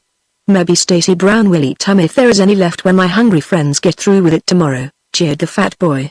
I'll have mine rare, if you please, huh? Grunted Anvik with a suspicion of a grin on his usually stolid countenance. Chapter 14 Stacy bumps the bumps. One by one the travelers were hauling the ponies up a steep mountain, over which their course lay, 4 days after Tad had brought in the antelope. They had eaten their fill of the meat, hiding the rest in case they should by any chance come that way again. The going had been worse than before. It could not have been tougher for either man or beast. The mountainside up which they were struggling was rough and rugged. A short distance to the right of them the quartz rock was as smooth as polished marble save for a hummock here and there, some of the latter smooth, others rough. Neither pony rider boy nor pony could have held his footing there for an instant. After 2 hours' toil they got the last of the stock up, which in this case was the pack mule. Ned pulled on the rope while Tad and Anvik pushed. They were safe in doing so, for the mule could not kick without going down altogether. Furthermore, it was as anxious as its helpers to get to the top and have the disagreeable job over with. The result was that all hands were pretty well fagged out by the time they got to a level space from which their way led around the base of the higher mountain. Now, Stacy, you haven't done much except to give us the benefit of your advice, so take the mule over yonder and tether him where he can browse, directed Butler. Walter, did you tether the others? I did. Come on, you lazy mule. I'm not going to tote you. You'll tote yourself if you want a feed, growled Stacy, taking hold of the lead rope and slouching off to the right. The bushes where they had placed the ponies were about 10 rods to the northward of the point at which the party had landed. Stacy was apparently trying to see how near he could walk to the edge without himself or the mule slipping down that glassy side of granite like rocks. Come along, you lazy cayuse, he yelled, giving the lead line a series of tugs. It was like pulling on a dead weight, the pack mule being too wearied to hasten its lagging footsteps. Chunky turned around and taking firm grip on the rope with both hands began to pull with all his might. The mule braced himself. He resented this sort of treatment. The halter suddenly slipped over the animal's head, and the pack mule sat down heavily. So did the fat boy. Unfortunately for the mule it sat down with its haunches slightly over the edge of the slope, and down it went over the slippery surface. There goes the other mule, yelled Walter Perkins. Fat boy him go, too, grunted Anvik. They had failed to observe Stacy. What they were most interested in was the sight of their pack mule sliding down the slope backwards in a sitting posture. Alarmed as they were to see their stores disappearing, the ludicrousness of the sight interested them. The mule came in contact with one of the high places, a rocky bump, which bounced him up into the air and turned him completely around. Down to the next obstruction the animal traveled, principally on its nose. Stacy Brown was only a few seconds behind the mule. The two had sat down facing each other. The mule being the heavier had gone first and, when once underway, his momentum carried him along with greater force and speed. With a wild yell, the fat boy, sprawling and struggling to catch hold of something to stop his progress, began the descent. Below him he could hear the rattle of tin cans, for the pack had broken open. It was raining canned goods down there, but Stacy was not particularly interested in this phase of the situation. He hit the bump over which the pack mule had leapt, was hurled up into the air, where he did a dizzy spin, then sat down with a force that for the instant knocked all the breath out of him, and once more he shot towards the bottom. "They'll both be killed," cried the professor in great alarm. Tad, comprehending the scene in a twinkling, started on a run. Choosing a point where there were no bumps in the way, he crept over and, sitting on his feet, supported on each side by his hands, began a downward shoot. But the freckle-faced boy did not long maintain that position. A few seconds after starting he was flat on his back, going down feet first at a speed that fairly took his breath away. Ere he was halfway down, the mule had reached the end of its journey at the bottom of the slope. Then Stacy Brown came along, but not much more gracefully than the mule, and landed feet first on the animal. What the slide and the bumps had failed to do for the unfortunate beast, Stacy Brown did. He was a human projectile, and the mule, that had got to its 4 feet, promptly lay down again under the impact. Chunky did a graceful dive over the body of his prostrate enemy, landing on his shoulders in a thicket. "Stacy! Stacy!" yelled Tad as he reached the end of his own slide and got to his feet. Tad had not been in the least injured by the fall. "Stacy, what do you want? Are you hurt?" "No." "Then come and help me get the mule up." "I can't." "Why not?" "I'm strung up." Tad did not know what the trouble was, but he lost no time in getting to his companion. Butler gazed, then he burst out laughing. Chunky lay on his back on the ground, his eyes rolling. One foot was elevated as high as it could reach and still permit the boy's body to remain on the ground. The foot was caught in the crotch of a dwarfed tree, and was wedged in tightly, too. "Gracious! How did you ever manage to get into that scrape?" questioned Tad between laughs. "Hey, Ned, is that you?" As a crashing in the bushes was heard near at hand. "Yes. I'm coming." "Is Stacy hurt?" "No, but come here quick. Here's a sight for you." Ned threshed his way to them, then he, too, burst out into the roar of laughter. "Ha, ha!" mocked Chunky. "That's right. Never mind me. I'm only the fat boy, taken along to do stunts to make the rest of you laugh. I'm quite comfortable, thank you. I can stand on my head here for any old length of time. Have your laugh out, then shoot me. I don't want to die a lingering death. I'll lift him up." "You get the foot out, Ned," directed Tad. This was not so easily accomplished. Butler tried different ways of doing this, but each time the fat boy's yells made him stop short. Every attempt to lift Stacy gave his foot a wrench, bringing forth a howl. "Let me have your hatchet," demanded Tad. Ned passed it over. "What are you going to do?" "Going to chop my leg off?" demanded Stacy. "Don't worry. It won't hurt but a moment." "Professor, keep still, you ninny. We aren't going to hurt you," growled Ned. Tad was already hacking at the tree, which was small, but very tough. Every blow brought a yell from the fat boy. He couldn't have made much more racket had his companions in reality been amputating the leg itself. At last Butler had chopped through. He grabbed the tree, but Stacy, jerking on his foot, pulled the tree right over on him, incidentally throwing Tad down. Then Chunky let out a fresh series of howls as the sharp sprouts smote him on the face and body. The foot, however, had come free with the falling of the tree, but the boy still lay there groaning, making no effort to help himself. "Get up. You're all right," commanded Ned, jerking Stacy out by the collar. "See what you've accomplished now. You have done for our last mule. Had you not been along, I don't believe the other one would have fallen off the trail." "That's right. Save the donk, but never mind a Stacy Brown. He's a good joke, that's all," complained Stacy. Tad had run to the pack mule which had got up, and was standing with nose close to the ground. "He isn't hurt," cried Tad. "He is all right, Professor," he called. "Both mules are all right." "Hooray, eh?" growled Stacy, flushing hotly. Anvik, who had been making his way down by a more roundabout way, now made his appearance. He grunted upon discovering the disheveled Chunky, and shrugged his shoulders as he observed the display of tin cans strewn about. "Much heap big fool," ejaculated the Indian. "Are you addressing your remarks to me or to the mule?" demanded Stacy calmly. "Huh." That was the only reply Stacy got, and Anvik began gathering up the stuff that had been lost from the battered pack. This was no small task, owing to the way the provisions had been scattered. Butler, in the meantime, had gone over the pack mule carefully to see if there were any serious injuries. "He's a lucky mule," announced the lad. "There are no bones broken, but I'll warrant he aches all over from the shaking up he has had. I shall have to sew up that gash on his side when we get him up.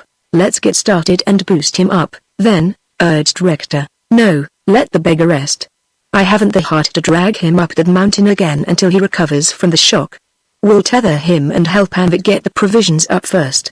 Stacy, are you able to work? What you want me to do? Carry some of these stores up? The fat boy shook his head. My weak heart won't stand it, he answered. Thrusting his hands in his pockets he strolled off. The two boys looked at each other and Tad shook his head hopelessly. Ned picked up a stone and savagely shied it at a tomato can. It hit the can and split it wide open. If you must give vent to your emotions, I wish you would throw stones at a tree, or at something that won't deplete our stores, suggested Butler. Now see what you've done. Stacy had promptly rescued the split tomato can and carefully holding it before him stepped gingerly over to a rock on which he sat down and began eating of the contents of the can. I don't want to see. Stacy riles me so that I want to thrash him. I'll do it someday, too, threatened Ned. Stacy paid no attention to Rector's threats, but having finally emptied the can, he threw it at Ned, then began climbing the mountain to rejoin the outfit. It was all of 2 hours ere they finished their work of bringing the damaged supplies up the mountainside. Then came a tug of war in getting the mule up once more, the brute hanging back, the boys pulling and pushing. The professor had a new pack cover all cut and sewed by the time they had finished. The boys decided to camp where they were for an hour longer, then go on, making a late camp that afternoon, the days being so long that this could be done without night traveling, which was very perilous in that rugged section. They finally took up their journey, making camp on a high plateau where Tad was destined to make an important discovery before they set out on the following day. Chapter 15 The Story in the Dead Fire. It was an hour past daylight on the following morning when Tad, who had got up early, shouldered his rifle and stalked out of camp, returned. The other boys were just out of their beds, heading for a spring to wash their eyes open. Tad did not show himself to them at once. There was no real reason for his caution, save that he was a woodsman and therefore always cautious as to the moves he made. Anvik caught sight of him instantly, and Tad beckoned. The guide did not appear to have observed the signal, but taking up his hatchet as if going out for wood, he strode from the camp also, and Butler, seeing that the guide was coming, turned and walked briskly away from the camp. The freckle-faced boy led for a short quarter of a mile straight over the plateau, a thickly wooded, rugged plain. Then he halted, waiting for the guide to come up. Tad pointed to a heap of ashes. The remains of a campfire, huh? Grunted the Indian. Someone has been here before us, nodded Tad. And not so very long ago, I should say. What do you make of it, Anvik? You see, Butler nodded. What you see? A dead campfire, huh? Heap much. What else you see? I see a few things, Anvik. Of course I can't see as much as you do, but I should say this camp was not more than a day old. This fire was blazing yesterday. The ashes aren't the right color for a very old one, son, grunted the Indian. It looks to me as if there had been 2 men here. Am I right? Heap good. 2 men. Leave. Big hurry. Him go that way. Stay here 2 hour. Wonder why big hurry? Perhaps they wanted to get somewhere, some place for which they had set out in a hurry. They had 2 ponies and pretty heavy packs. Anvik nodded. White boy much wise. Him see almost like Indian. My further him shaman. Him teach Anvik see many thing. White boy him see almost as much as Anvik. Where do you think they are going? Not know. Perhaps they are miners prospecting for a claim. Anvik shook his head. Too much big hurry. No prospect. Maybe go get claim. Maybe see 'em again. I hope we do. It would be pleasant to have some company in this wild place. They went in that direction when they broke camp. Is that the way we go? Asked Tad. We follow trail. Then let's go back and get ready to move. The pair strode back without another word. The Indian's admiration for the freckle-faced boy having increased greatly since Tad had beckoned him from the camp. Shortly after noon, as they were casting about for a favorable place in which to make their midday halt, Ned Rector, who was riding to the right of the others, uttered a shout. What is it? Cried Tad. There has been a campfire here. How did you find it? Wondered Tad. My pony walked through it and kicked up the ashes. Who do you suppose it could have been? I am sure I don't know. See anything about the remains of the fire that tells you anything? No. What is there to see, Dad? It takes a woodsman to see things, declared Stacy Brown, getting from his saddle and gravely strolling to the heap of ashes, into which he thrust one hand. Well? Grinned Tad. Ashes warm. Haven't been away from here very long. Great. Cried the boys. You're a wonder, nodded Butler approvingly. But you all missed the other one. The other what? Demanded Ned. The other campfire. There was another right near where we camped last night. In that case the ashes were cold. The travelers haven't made as much progress today as I should have thought they would, and it looks to me as though they thought they were moving rather too rapidly and had slowed down a little. What do you say, Anvik? Huh? Grunted the Indian, which Tad interpreted as meaning that he was right. The professor was much interested in the discovery, and asked Tad and Anvik many questions about the earlier discovery. Still, there was not much to be learned. A stranger in this wild place was something to attract the attention and cause speculation and discussion, so during the rest hour they talked of little else. Tad thought they would come up with the two strangers, but the guide shook his head. Him go north. Anvik go northwest. No see, we shall see by tomorrow. I have an idea that we are going to catch up with our friends before we get across the mountains, averred Tad confidently. Lunch is ready, announced the professor. And speaking of food, I'm a little hungry myself, said Tad with a laugh. I really am glad there is no one in our outfit with a delicate appetite. Walt, do you remember what a dainty picker you were when we first went out together? Yes. I have changed since then. Haven't I? I should say you have. From a delicate little chap you've gotten to be a regular whopper. Yes, I reckon we've all grown some, agreed Chunky. But if this kind of going continues we'll all shrink away to nothing. You will be able to lift a house after you have finished this journey, laughed Dad. I don't want to lift a house. I've got all I can do to lift myself. Soon after, the party started on, to meet with a surprise ere they had gone far on their journey. Chapter 16 A Sign from the Mountain Top. The surprise did not come until just before night closed in. Shortly after 10 o'clock that night, a hard, grueling day had been spent on the trail, with little relief from their labors, which were divided between hauling the ponies up dangerous slopes, down almost sheer walls, across glacial streams cold as ice, and last but not least the fighting of giant mosquitoes and black gnats. There is only one thing lacking to make this country the limit, declared Stacy after they had made camp and settled down to warm themselves while the guide was getting supper. And what might that be? Questioned the professor. Snakes, thank goodness there aren't any such things here, exclaimed Rector. It is bad enough as it is. Hark. What's that? Him wolf, grunted the Indian. I should say there were several of him, laughed Tad Butler. They seem to be stirred up about something.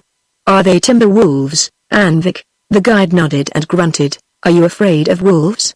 Demanded Rector. No afraid wolves. Maybe afraid in garlic. Tad drew from this that the Indian had something in mind that he had not spoken to them about. The freckle-faced boy eyed the Indian keenly, but Anvik's impassive face told him nothing. The guide had discovered something else. Tad was sure of that. But what that something was the boy had not the slightest idea. Tad's gaze roved about over the landscape, traveling slowly from mountain to mountain, from peak to peak. Twice he went over the rugged landscape spread out before them with his searching glances. Suddenly his gaze halted and fixed on the peak of a low mountain off to the northwest of them. Butler shaded his eyes, and Anvik, observing the action, followed the direction of the boy's gaze. The guide made no move, nor did he change expression, but Tad saw that Anvik saw. A tiny ring of smoke was rising slowly from the low mountain peak, swaying lazily as it rose in the quiet air. It was almost white. One might have taken it for a cloud did he not know better, and only a mountaineer would have known better. A moment and a second ring ascended in the wake of the first one, then after another interval a third ring rose. What are you looking at? Demanded the professor sharply. Smoke, answered Tad. Where? On that low peak. Where are the glasses? Ned hurriedly fetched the glasses. He took the first look, but saw no smoke. Tad reached for them. By this time another ring was rising. It, like the first one he had seen, was followed by two others. It's a signal, announced Butler quietly. Now what can it mean? It means trouble for us, spoke up Stacy. I can feel it in my bones. Who would desire to make trouble for us here? Demanded the professor. I don't know, replied Tad. I don't believe that smoke has anything to do with us. It must be an Indian signal. No Indian, grunted Anvik. Him white man smoke, how do you know? Questioned the professor sharply. Me no, then perhaps you may be able to tell us whose smoke it is? Him white man. Maybe same man. Maybe not. White man all same. Him call other white man. Him say some along, by jink, let's make a smoke and answer him, suggested Ned eagerly. That would be a joke on him, whoever he is. Tad said no, and said it emphatically. No make smoke, agreed the Indian. Smoke want white man off yonder pointing to the southwest. How do you know that? Asked Butler. Smoke him go that way.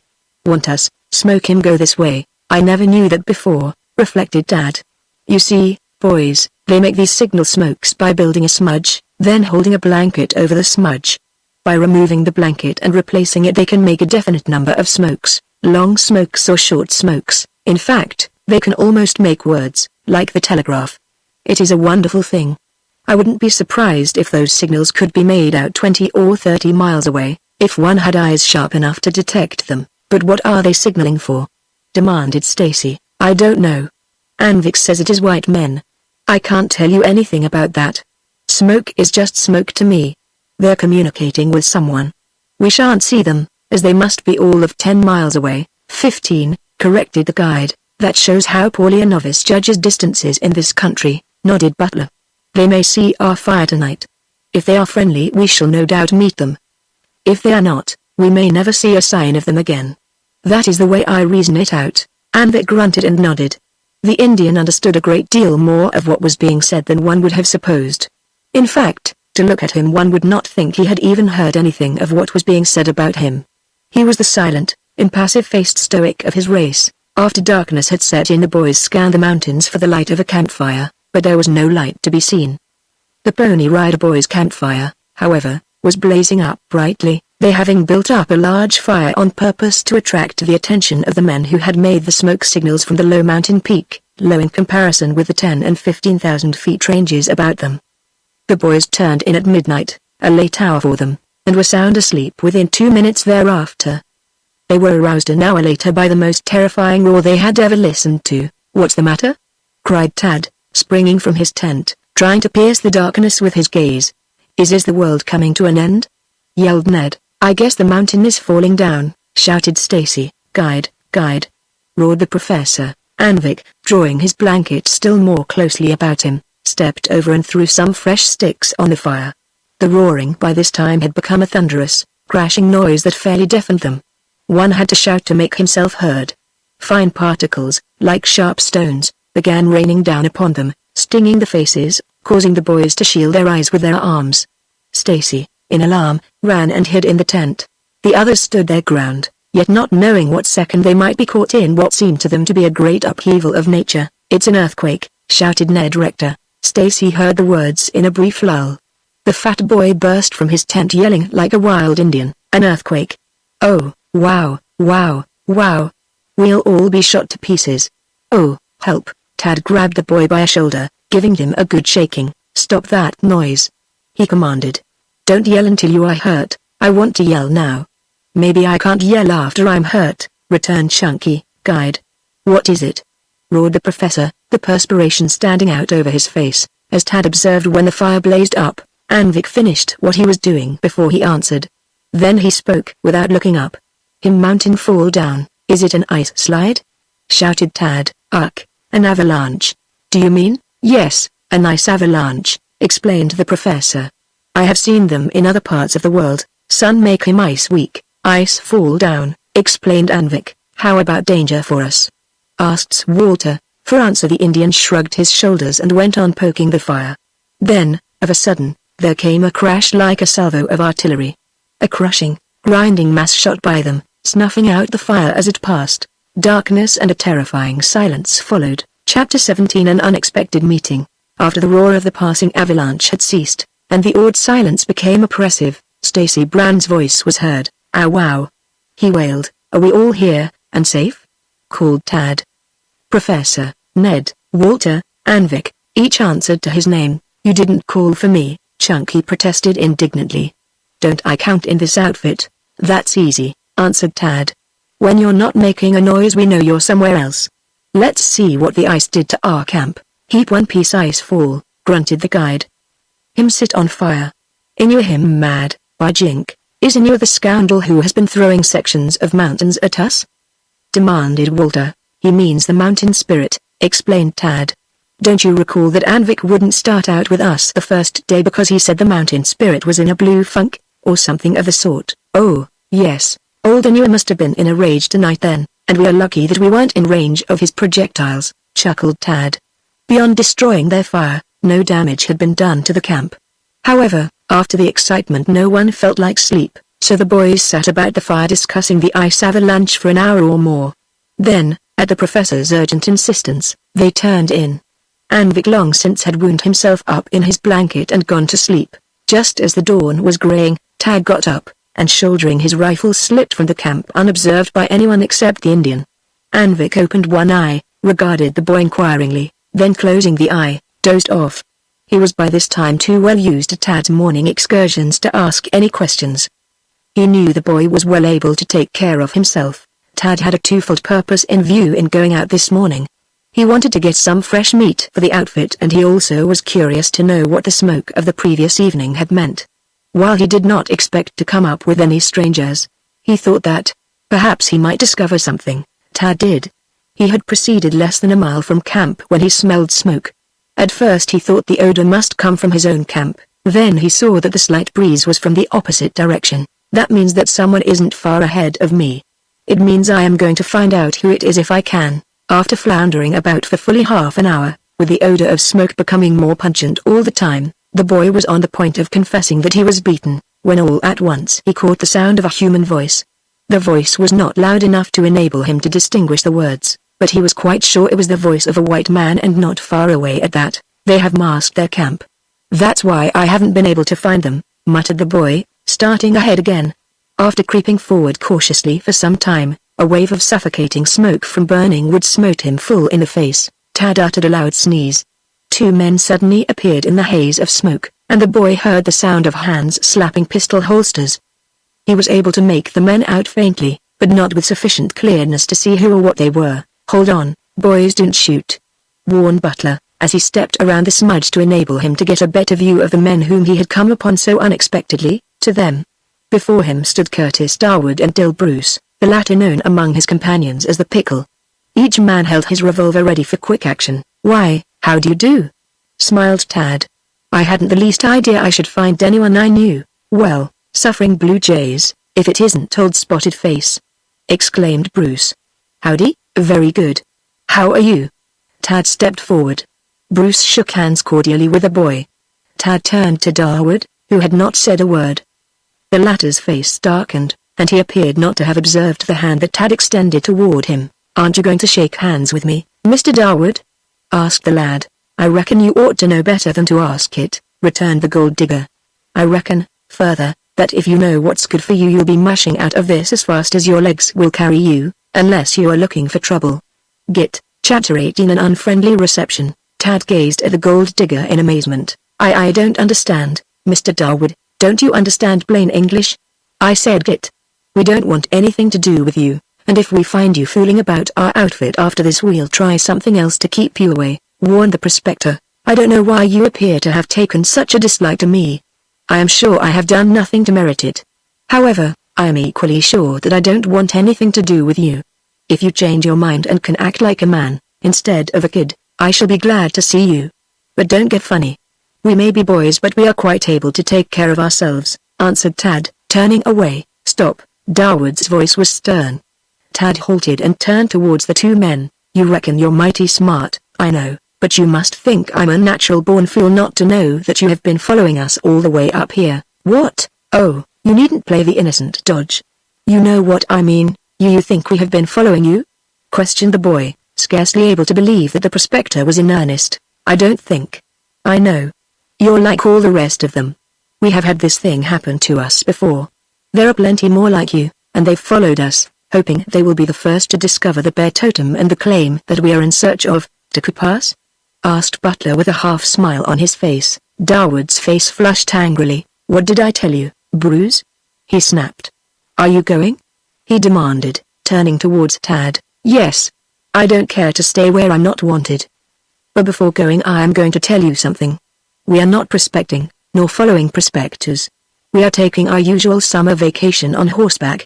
All I know about your affairs is what Captain Peterson of the Corsair told me, and what I overheard from Sandy Ketchum. If you will recall I told you about that. The captain gave me your history as far as he knew it, and I was much interested. How could I help being? I love adventure and so do my companions. We wanted to know more about it, but did not think it was any of our business until I overheard Patchin plotting against you. We hadn't the least idea we ever should see you again. My finding you this morning was a pure accident. How do you happen to do it?" interjected Dill Bruce. "I saw your smoke signs last night." "What?" Darwood snapped the word out like the crack of a whip. "I saw your smoke signs. At least I suppose they were yours. This morning I started out, as I frequently do, in search of game. I smelled your smoke and out of curiosity hunted you up to see who our neighbors were. That's all there is to it. If you can get anything out of that, you are welcome to it. I wish you luck in finding Taku Pass. If I should stumble on it, I'll look you up and let you know. We aren't looking for gold mines especially." Well, what do you think of that?" grinned the pickle after Tad had left them. "I think somebody will get hurt if they don't leave us alone," growled Darwood, caressing the butt of his revolver. "I'm getting tired of this kind of nagging." "That outfit isn't nagging you," answered Bruce. "How do you know? They are nothing but boys. At least one of them is the right sort. Spotted Face did us a favor. He isn't a crook." "I haven't said he was. But you don't know who is in their outfit now. Besides, there isn't one chance in 1,000 that they'd be so close on our trail unless they had followed us on purpose. No, this business must be stopped. We may be on the right track, and if we are we must protect ourselves, and we'll do it, even though we have to kill a few curious hounds who are following the trail. The boy business may be merely a mask for the operations of some other persons. Why don't you find out, then?" Darwood bent a keen gaze on his companion. "What do you mean? Hunt up their camp and see what is going on?" "I'll do it," answered the gold digger with emphasis. "What's more, I'll do it now, that's the talk. If you hurry, you may be able to find the boy and follow him in. Shall I go along?" "No. You stay here and look after things. I may be away for some time. I don't know where they are, but I'll find them if it takes all day. If our two comrades come in, you hold them here. Needn't tell them where I am." Darwood shouldered his rifle and strode from his camp without another word. Bruce replenished the fire in order to make a smudge that could be smelled for some distance away, which was for the purpose of directing their companions to them, and also had served to call Tad Butler into their camp in advance of the other two gold diggers. Tad was out of sight by the time Curtis Darwood got out, but Darwood was able to follow the boy's trail, though it was not an easy one. Tad had made no effort to mask his trail, but his natural instincts taught him to leave as few indications of his progress as possible. Darwood saw this. Instead of lessening his suspicions, this fact served to increase them. The gold digger was using his nose more than his eyes, sniffing the air for the smoke from the camp of the Pony Rider boy's outfit. He caught the scent after half an hour or so of trudging over the hard trail. From this time on it was easy so far as finding his way was concerned. Butler, knowing the way, had made much better time back to his own camp. Breakfast was ready by the time he reached there. Tad did not mention his experience, not having decided what he would do in this matter. "You find big smoke?" questioned the Indian as Tad stood over him by the fire. "Yes," answered the lad carelessly. Anvik shrewdly deduced that Butler had made some sort of discovery, but he asked no further questions. Perhaps the guide also had discovered that they had near neighbors. If so, he kept that fact to himself. The boys sat down to breakfast. They discussed the day's ride and talked of their further journeyings, though Tad had little to say that morning. He was thinking deeply on what had just occurred. The breakfast was about half finished when the lad flashed a quick, keen glance in the direction from which he had entered the camp. The others did not observe his sharp glance of inquiry. Tad had seen something. A movement of the foliage had attracted his observant gaze. He glanced at Anvik, who was sitting with his back to the party, gazing off over the mountains to the rear of them and through which they had worked their way to the present camping place. Tad casually reached over for his rifle that was standing against a rock. "What's up?"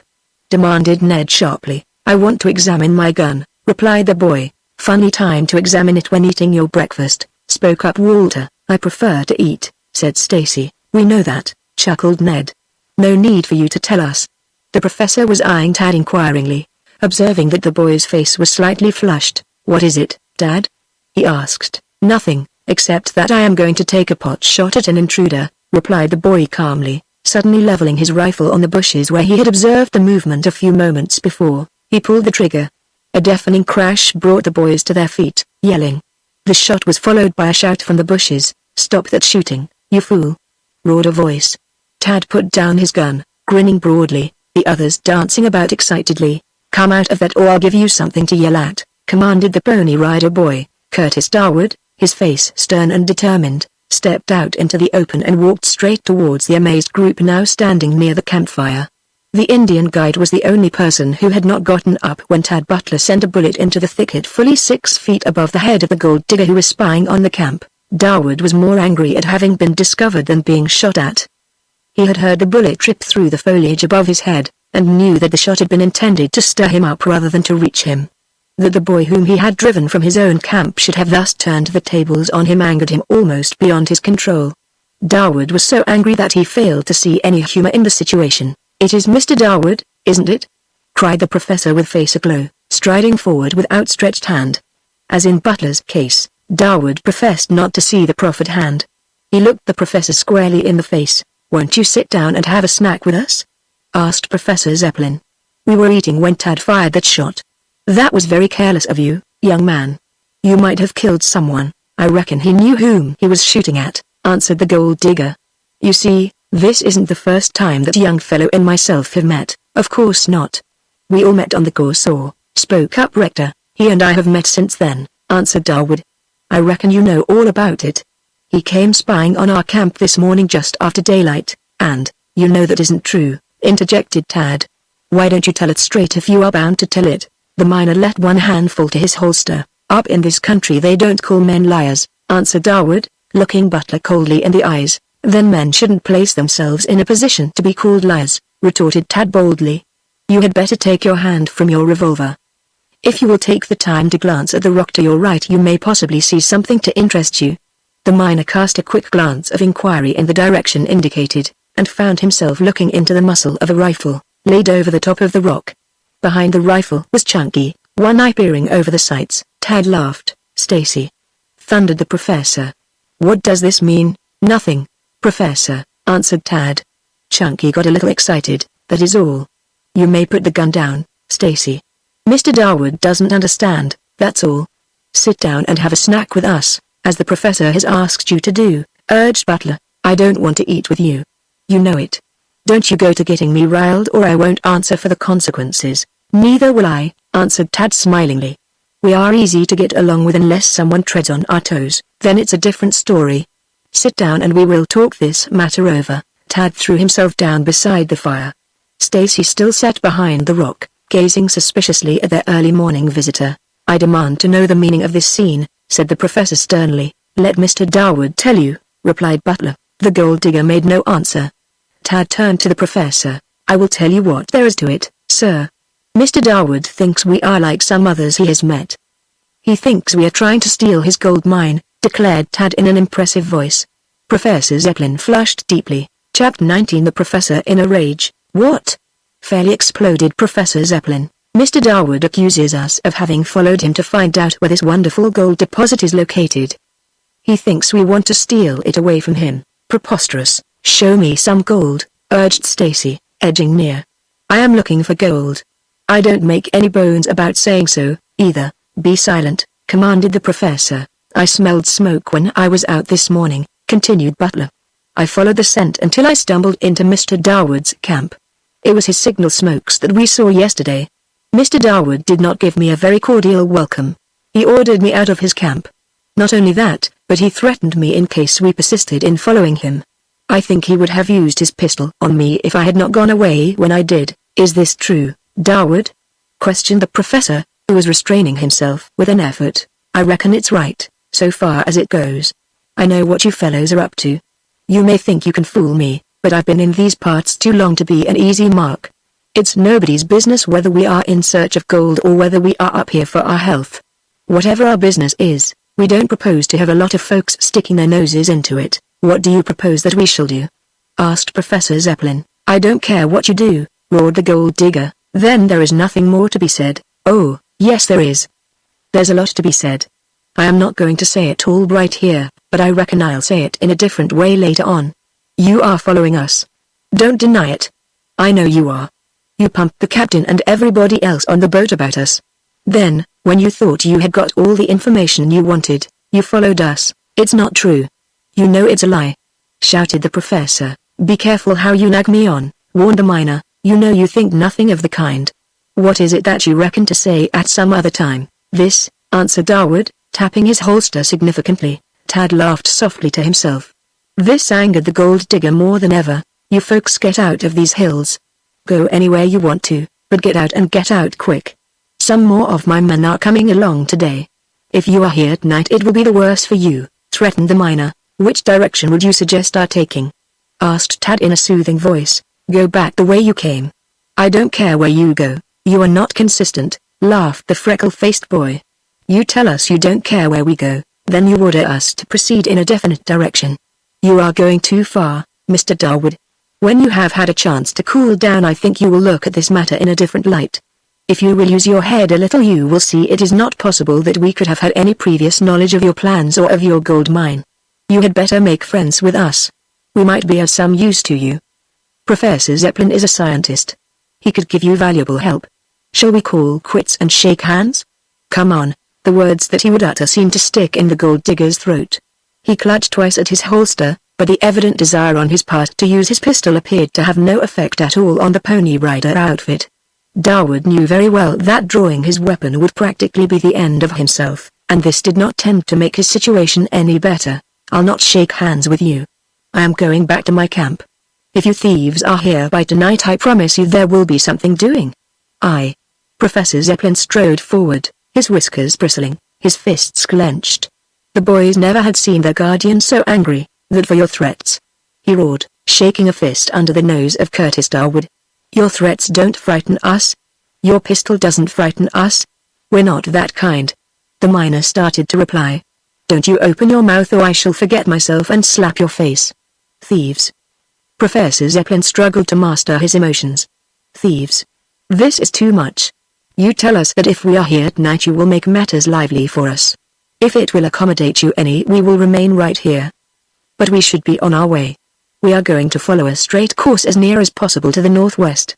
We shall, with reasonable luck, be about 20 miles from here by 11 o'clock tonight.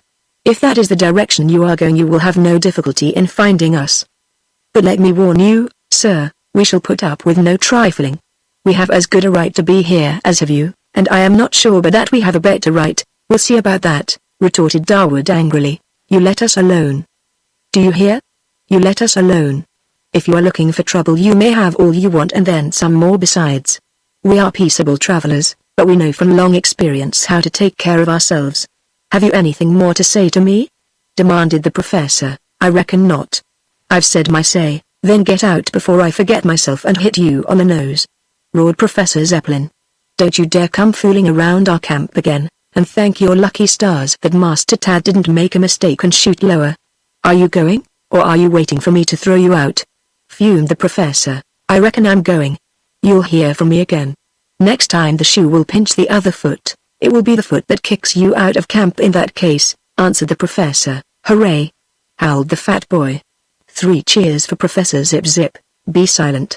Thundered Professor Zeppelin. Yes, you had better look out or he will take it out of you after Mr. Darwood has gone, warned Dad. The professor is all stirred up. The professor was. Darwood turned and strode from the camp without trusting himself to utter another word. Professor Zeppelin strode back and forth with clenched fists, muttering to himself for 5 minutes after the departure of their guest. He called us thieves. He exclaimed, halting and glaring angrily at Stacy. Well, don't blame me for it, answered the fat boy. Professor, calm yourself, begged Tad. Those men have met with a lot of crookedness. You can't blame them. I shouldn't be surprised if some other person had been trying to follow them since they have been out this time. They probably think we are in league with the others to get ahead of them in the discovery of this treasure. I don't believe there is any treasure, raged the professor. As to that, of course, I can't say, but I should think it quite probable that they had something definite. There must be something in what they have to go on. They are not fools, but intelligent men. What is more, they must think they are on the right track or they wouldn't fly off the handle as Darwood has done today. What will you do? Asked Tad. Do? What do you think I am going to do? Knowing you as I do, I should say you would go on as we have planned, answered Butler laughingly. Exactly. If that man thinks he can frighten us out of our course he will find that he has made a grave mistake. Why didn't you punch him when you had the chance? Demanded Chunky. You could have hit him an awful wallop when his chin was in the air that time, Stacy. You are a savage. Rebuked the professor. Maybe, reflected the fat boy. but judging from some things that have occurred in this camp this morning, I'm not the only savage in the outfit." The boys laughed uproariously. "That's one for you, Professor," chuckled Ned and Vic. "We break camp at once," fairly snapped the professor. "Gold man him heap fool," grunted the Indian. "No, not that, Anvik. He is gold mad like all the rest of them," corrected Butler. "I hope I never shall get that way. It can't be such bad fun to be gold mad," argued Stacy, who usually wanted the other side of an argument. "I'd like to try it once, if I could find enough gold to make it interesting." Camp was hastily broken that morning, for there was much lost time to be made up. Everyone was eager to get started, anxious to find out what would be the outcome of the dispute with the gold diggers. "We don't know in what direction they're going to move, while they do know our route," said Tad. "So it will be an easy matter for Darwood to watch us as long as he wants to keep us in sight." At 7 o'clock that morning Professor Zeppelin gave the word to mush. This morning the professor was extremely silent, but there was a grim look to the corners of his mouth. Exciting experiences lay before them all. The boys felt it in the very air about them. The certainty made them feel buoyant and exhilarated. Surely this wild old Alaska was a great bit of country. "I don't care how soon somebody starts something," mused Ned. "We have our heavy artillery well on ahead." As he spoke he gazed smilingly at the tight-jawed professor, who never looked to better advantage than when in warlike mood. Chapter 20 Tad discovers something. "I don't see our friends," said Ned, an hour later. "They're not in their camp," answered Tad. "We passed that an hour ago. They have no horses, so they're packing their outfits on their backs." "Huh. That's one part of the gold madness that I don't want," said Chunky. "Do all gold diggers have to pack their outfits?" "I guess few of them can afford to buy ponies," answered Butler. "Then, too, the places they go to are usually beyond the reach of anything except a wild animal. We are fortunate if we get through with our stock. Even our own ponies that we left at home would never be able to make this rough trail." "What's that, Anvik?" The guide was pointing to a waving ribbon of white that appeared to reach from point to point on the rocks high above them and some distance ahead. "What is it?" demanded the boy. "Him goat. Mountain goats?" "Look, boys!" cried Tad. Stacy threw up his rifle and took a shot. Of course he missed. A leaping mountain goat is not an easy mark even for the best shot, and the fat boy, while shooting very well, could hardly be called an expert. "Those are the animals from which the beautiful blankets are made," the professor informed them. "Do you know how the Indians get the wool?" "They pull it out by the roots, I guess," suggested Stacy. "Hardly," laughed Ned. "Spring is the shedding time. The goats, in leaping from place to place, leave tufts of wool clinging to rocks and bushes, and this the lazy Indians gather for their blankets, rather than take the trouble to hunt the goats." "Squaw him get wool," spoke up Anvik. "Worse yet," laughed Butler. "You are the laziest folks on earth. Squaw work. Him no talk lies. Him mouth keep shut." The boys laughed at this crude reasoning of the Indian. "Did they teach you at the mission to make your squaws work?" asked Tad Butler. Anvik shook his head slowly. He did not answer in words, but hastened his pony's pace by his heavy pull at the halter. All that day the boys kept a lookout for smoke, but in vain. After they had made camp that night the professor said, "There are indications here of unusual formations. If you have no objections I should like to remain here for a day, perhaps two, and do research work." "Right, Professor," replied Tad. "The ponies will be better for a rest, and maybe we can do some hunting." "How about it, Anvik?" "Anvik not care," was the guide's reply. After breakfast the next morning the professor set off at once. "Now, fellows," said Tad, "I propose that Stacy and I follow that ravine to the left and Ned and Walter go to the right. From the formation I should say that sometime late in the day we ought to meet. It's wild in those passes, and we should get game." After arranging that 3 quick shots should announce the finding of game and that the distress signal of 1 shot, a pause, then 2 quick shots should be a call for help.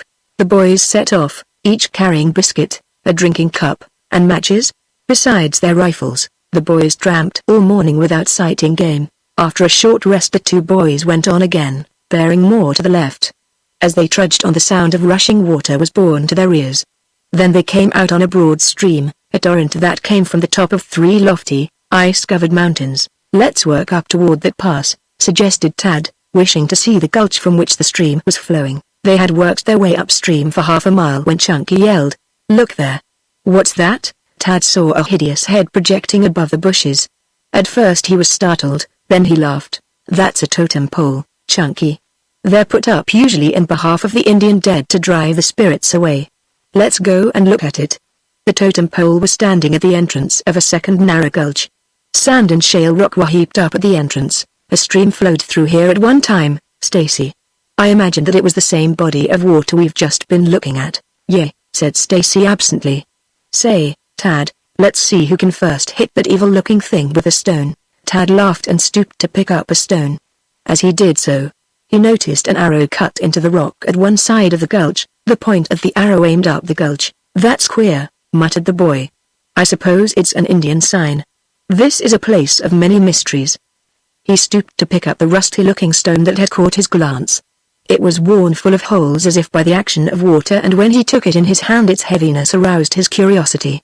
Opening his knife, he dug into the stone. Tad's face flushed a vivid red, and he uttered a sharp exclamation. What is it? Demanded Stacy. Nothing much. Maybe I've made a discovery. Don't let's idle here. Let's go on and see if we can't get our bear. This seems to be our lucky day, said the boy, pocketing the stone and once more shouldering his rifle. Come, mush, as Anvik would say. Chapter 21 Conclusion. Professor Zeppelin had been closeted in his tent for an hour when he beckoned Tad Butler to enter. Boy, this rusty stone that you picked up is a gold nugget, worth, I should say, all of $500.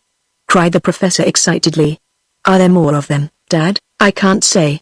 I found this one on a bar where it was probably washed down. The place was once a stream, but it changed its course and is now some distance to the west. I've an idea that there's gold in that sandbar, then we'd better go after it. It probably belongs to no one, I'm not sure of that. Others may have a juster claim than we have. Professor, you suspect something, Tad, without knowing fully. We'll look at the place and decide what to do later. The others were in bed, but still awake when Tad left the professor's tent, but to their questions he gave evasive answers. It seemed to Tad that he had been asleep but a few minutes when he felt a touch on his shoulder. He sat up, instantly wide awake. Anvik was bending over him. Somebody come, muttered the guide. 1, 2, 3, 4, maybe more. Day was just breaking. Tad awakened his companions, giving each instructions as to what he was to do. Then he hurried to the professor's tent to give Anvik's news. Look out! Yelled Stacy shrilly. A series of quick, sharp reports punctured the stillness of the morning. Tad and Professor Zeppelin dashed out, and so did Walter Perkins. Ned Rector and Stacy Brown were nowhere to be seen. Anvik stood against a rock, his blanket drawn about him, the muzzle of a rifle protruding from the lower end of it. 4 men appeared in the open, each holding a rifle. The rifles were aimed at the members of the Pony Rider outfit. It's Darwood, gasped the professor. It was Darwood, accompanied by Sam Dawson, Dill Bruce and Curly Tinker. What's the meaning of this outrage, gentlemen? He demanded. I gave you warning to mush back to where you came from, answered Darwood, and I told you we'd do nothing of the sort. You're going now, and in a hurry. What will you do if we refuse again? You'll find out what we'll do. We're north of 53 now. You know what that means. Put down those guns, and do it quick. Suppose you set the example, said Tad quietly. He had not spoken up to this point. Keep still, commanded Darwood. Put down those guns. Don't be in a hurry, advised Dad. Before you do anything that you'll regret, let me say that every man of you is covered. The slightest hostile motion on your part is your death warrant. The Indians got away, cried Dawson. Darwood for the first time realized that all the Pony Rider outfit was not in sight. Either your friends will put down their guns and come out or we'll shoot, snarled Darwood, fixing his gaze on Tad Butler. Are you so anxious to die, Curtis Darwood? Asked the lad calmly. Darwood flushed, but the 4 men lowered their rifles to the ground. Mr. Darwood, I have something to tell you. Sit down, went on the boy. I reckon we'll do nothing of the sort. Sit down, I say. The men obeyed reluctantly. Keep them covered until they come to their senses, boys, directed Tad. Then he went on to the men. We don't blame you for feeling that every man's hand is against you, but I'm going to prove to you that ours are not. See this? And Tad tossed to Darwood the rusty stone that he had found in the sandbar. Gold. A nugget of pure gold, breathed Darwood. Where did you get it? Perhaps we found it to pass, and we've lost it, groaned Dawson. We'll fight for it, then, shouted Darwood. You might wait until there's need for fighting, Mr. Darwood, said Tad contemptuously. He then went on to describe the totem pole, while his listeners became more and more excited. They got out an old map, and after studying it Tad said, It is the Tuku Pass that Stacy and I discovered. As it is undoubtedly yours, we relinquish all claim to the land. How much do you want for the relinquishment?" asked Dawson. "Nothing. Sit down and have breakfast with us and then we will lead you to the place." "I can't say much," said Darwood falteringly. "We've been a bunch of driveling idiots." After breakfast Anvik was sent to the men's camp for pans and implements and supplies, and the others set off in Tad Butler's wake to explore the gulch. At one point the party found a slender vein of pure gold, enough to give hope that the vein broadened out farther on. Tad, in a cave-like niche, saw a grey streak of ore that reached for a long distance. A piece of this about the size of a goose egg lay at his feet. It was heavy, and he put it in his pocket to show to the others. Anvik came in with the tools, surveying chains, and pans, and Darwood and the others staked off their claims, taking in enough to give each boy a claim, putting up heaps of stones to mark the boundaries. Of course, if anyone else were to file a prior claim we'd have a hard time to substantiate ours. But there's not much danger. The claim staked, Darwood proposed that they pan in the bar to see what they could find. To the delight of all, sparkling particles of rich yellow dust lay in the bottoms of the sieves, and they felt convinced that there was gold in paying quantities. Once more back in the camp, the professor disappeared into his tent. When he emerged he looked excited. "Boys," he shouted. "Dad, your sample is platinum. Gentlemen, you have indeed a fortune. The platinum is worth about double its weight in gold." Such a hurrah went up. Such an evening of rejoicing and excitement. But early the next morning came the reaction. Tad, up early, went out to the claim, too impatient to await breakfast. To his amazement, instead of finding the markers they had set, he found that they had been removed, and in their places someone had cut off saplings and marked the stumps of them with deep-cut notches. "It's that rascal, Sandy Ketchum," declared Darwood in a strained voice, when Tad reported his discovery. "He's been on our trail for nearly 3 years, and now he's got us. He's on his way to Skagway now to register the claim in the land office," the man groaned. "We'll get ahead of them." "Then," cried Tad. "He hasn't much of a start. When does a steamer leave Yakutat?" "This is the 23rd. The Corsair will leave Yakutat on the 27th. He will just about make it." "So will I," cried Tad Butler stoutly. Tad won Professor Zeppelin's consent to his plan, and after Darwood had got the papers ready and the boys had gathered provisions together, Tad was off, riding one pony and leading another, but he might change from one to the other, thus avoiding tiring either. With lather standing out all over his mount, Tad pounded on, eyes and ears alight for Sandy Ketchum. He halted at noon to change horses and let each drink a little from a spring. Then on once more for seemingly countless hours. There was a brief pause in the evening, to allow the ponies to rest and graze, then on again in the darkness. The second night a longer rest was imperative, while Tad fretted, tired as he was, to be off again. On the third day he came across the still hot ashes of a campfire, and decided that he was not far behind Ketchum. Still 20 miles from Yakutat, one of the ponies strained a tendon. The boy was forced regretfully to abandon the animal and to go forward on the second mount. It was about 11 o'clock in the morning of the fourth day that he caught sight of a column of black smoke through an opening between the mountains. "It's the Corsair," he groaned. "She's getting ready to sail." On and on he rode. He swept through the village on the panting pony and down to the dock to see the Corsair weighing anchor. Tad Butler set up a yell, then drove his pony into the bay. No small boats were in sight, so, throwing himself in the icy water, he grasped the pony's mane and, swimming with the animal, headed for the ship. The anchor was up, but Captain Peterson had not yet signaled for slow speed ahead. He ordered a boat lowered and Tad was hauled aboard in a semi-dazed condition. Relieved of its burden, the pony rose and swam for shore. Tad was confined to his cabin, worn out by the hard ride and the icy swim. But he learned that Ketchum was on board, and Ketchum, of course, knew of Tad's presence. The morning of their arrival at Skagway was grey and windy. The sea was rolling into the harbor in heavy, boisterous swells.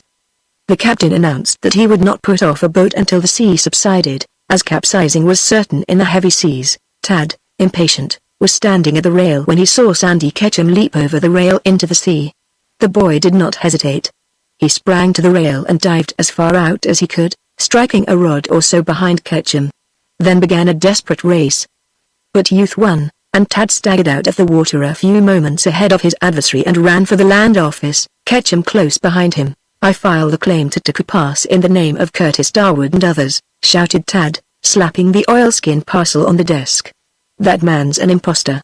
He destroyed our markers and erected his own on our claim." "It's a lie," yelled Sandy, making a leap for the boy. There was a furious fight, in which the interested bystanders did not interfere. But at last Tad's fist shot up in a vicious uppercut on the man's chin, and Sandy Ketchum settled to the floor as the boy leapt out of the way. "Have you filed the papers?"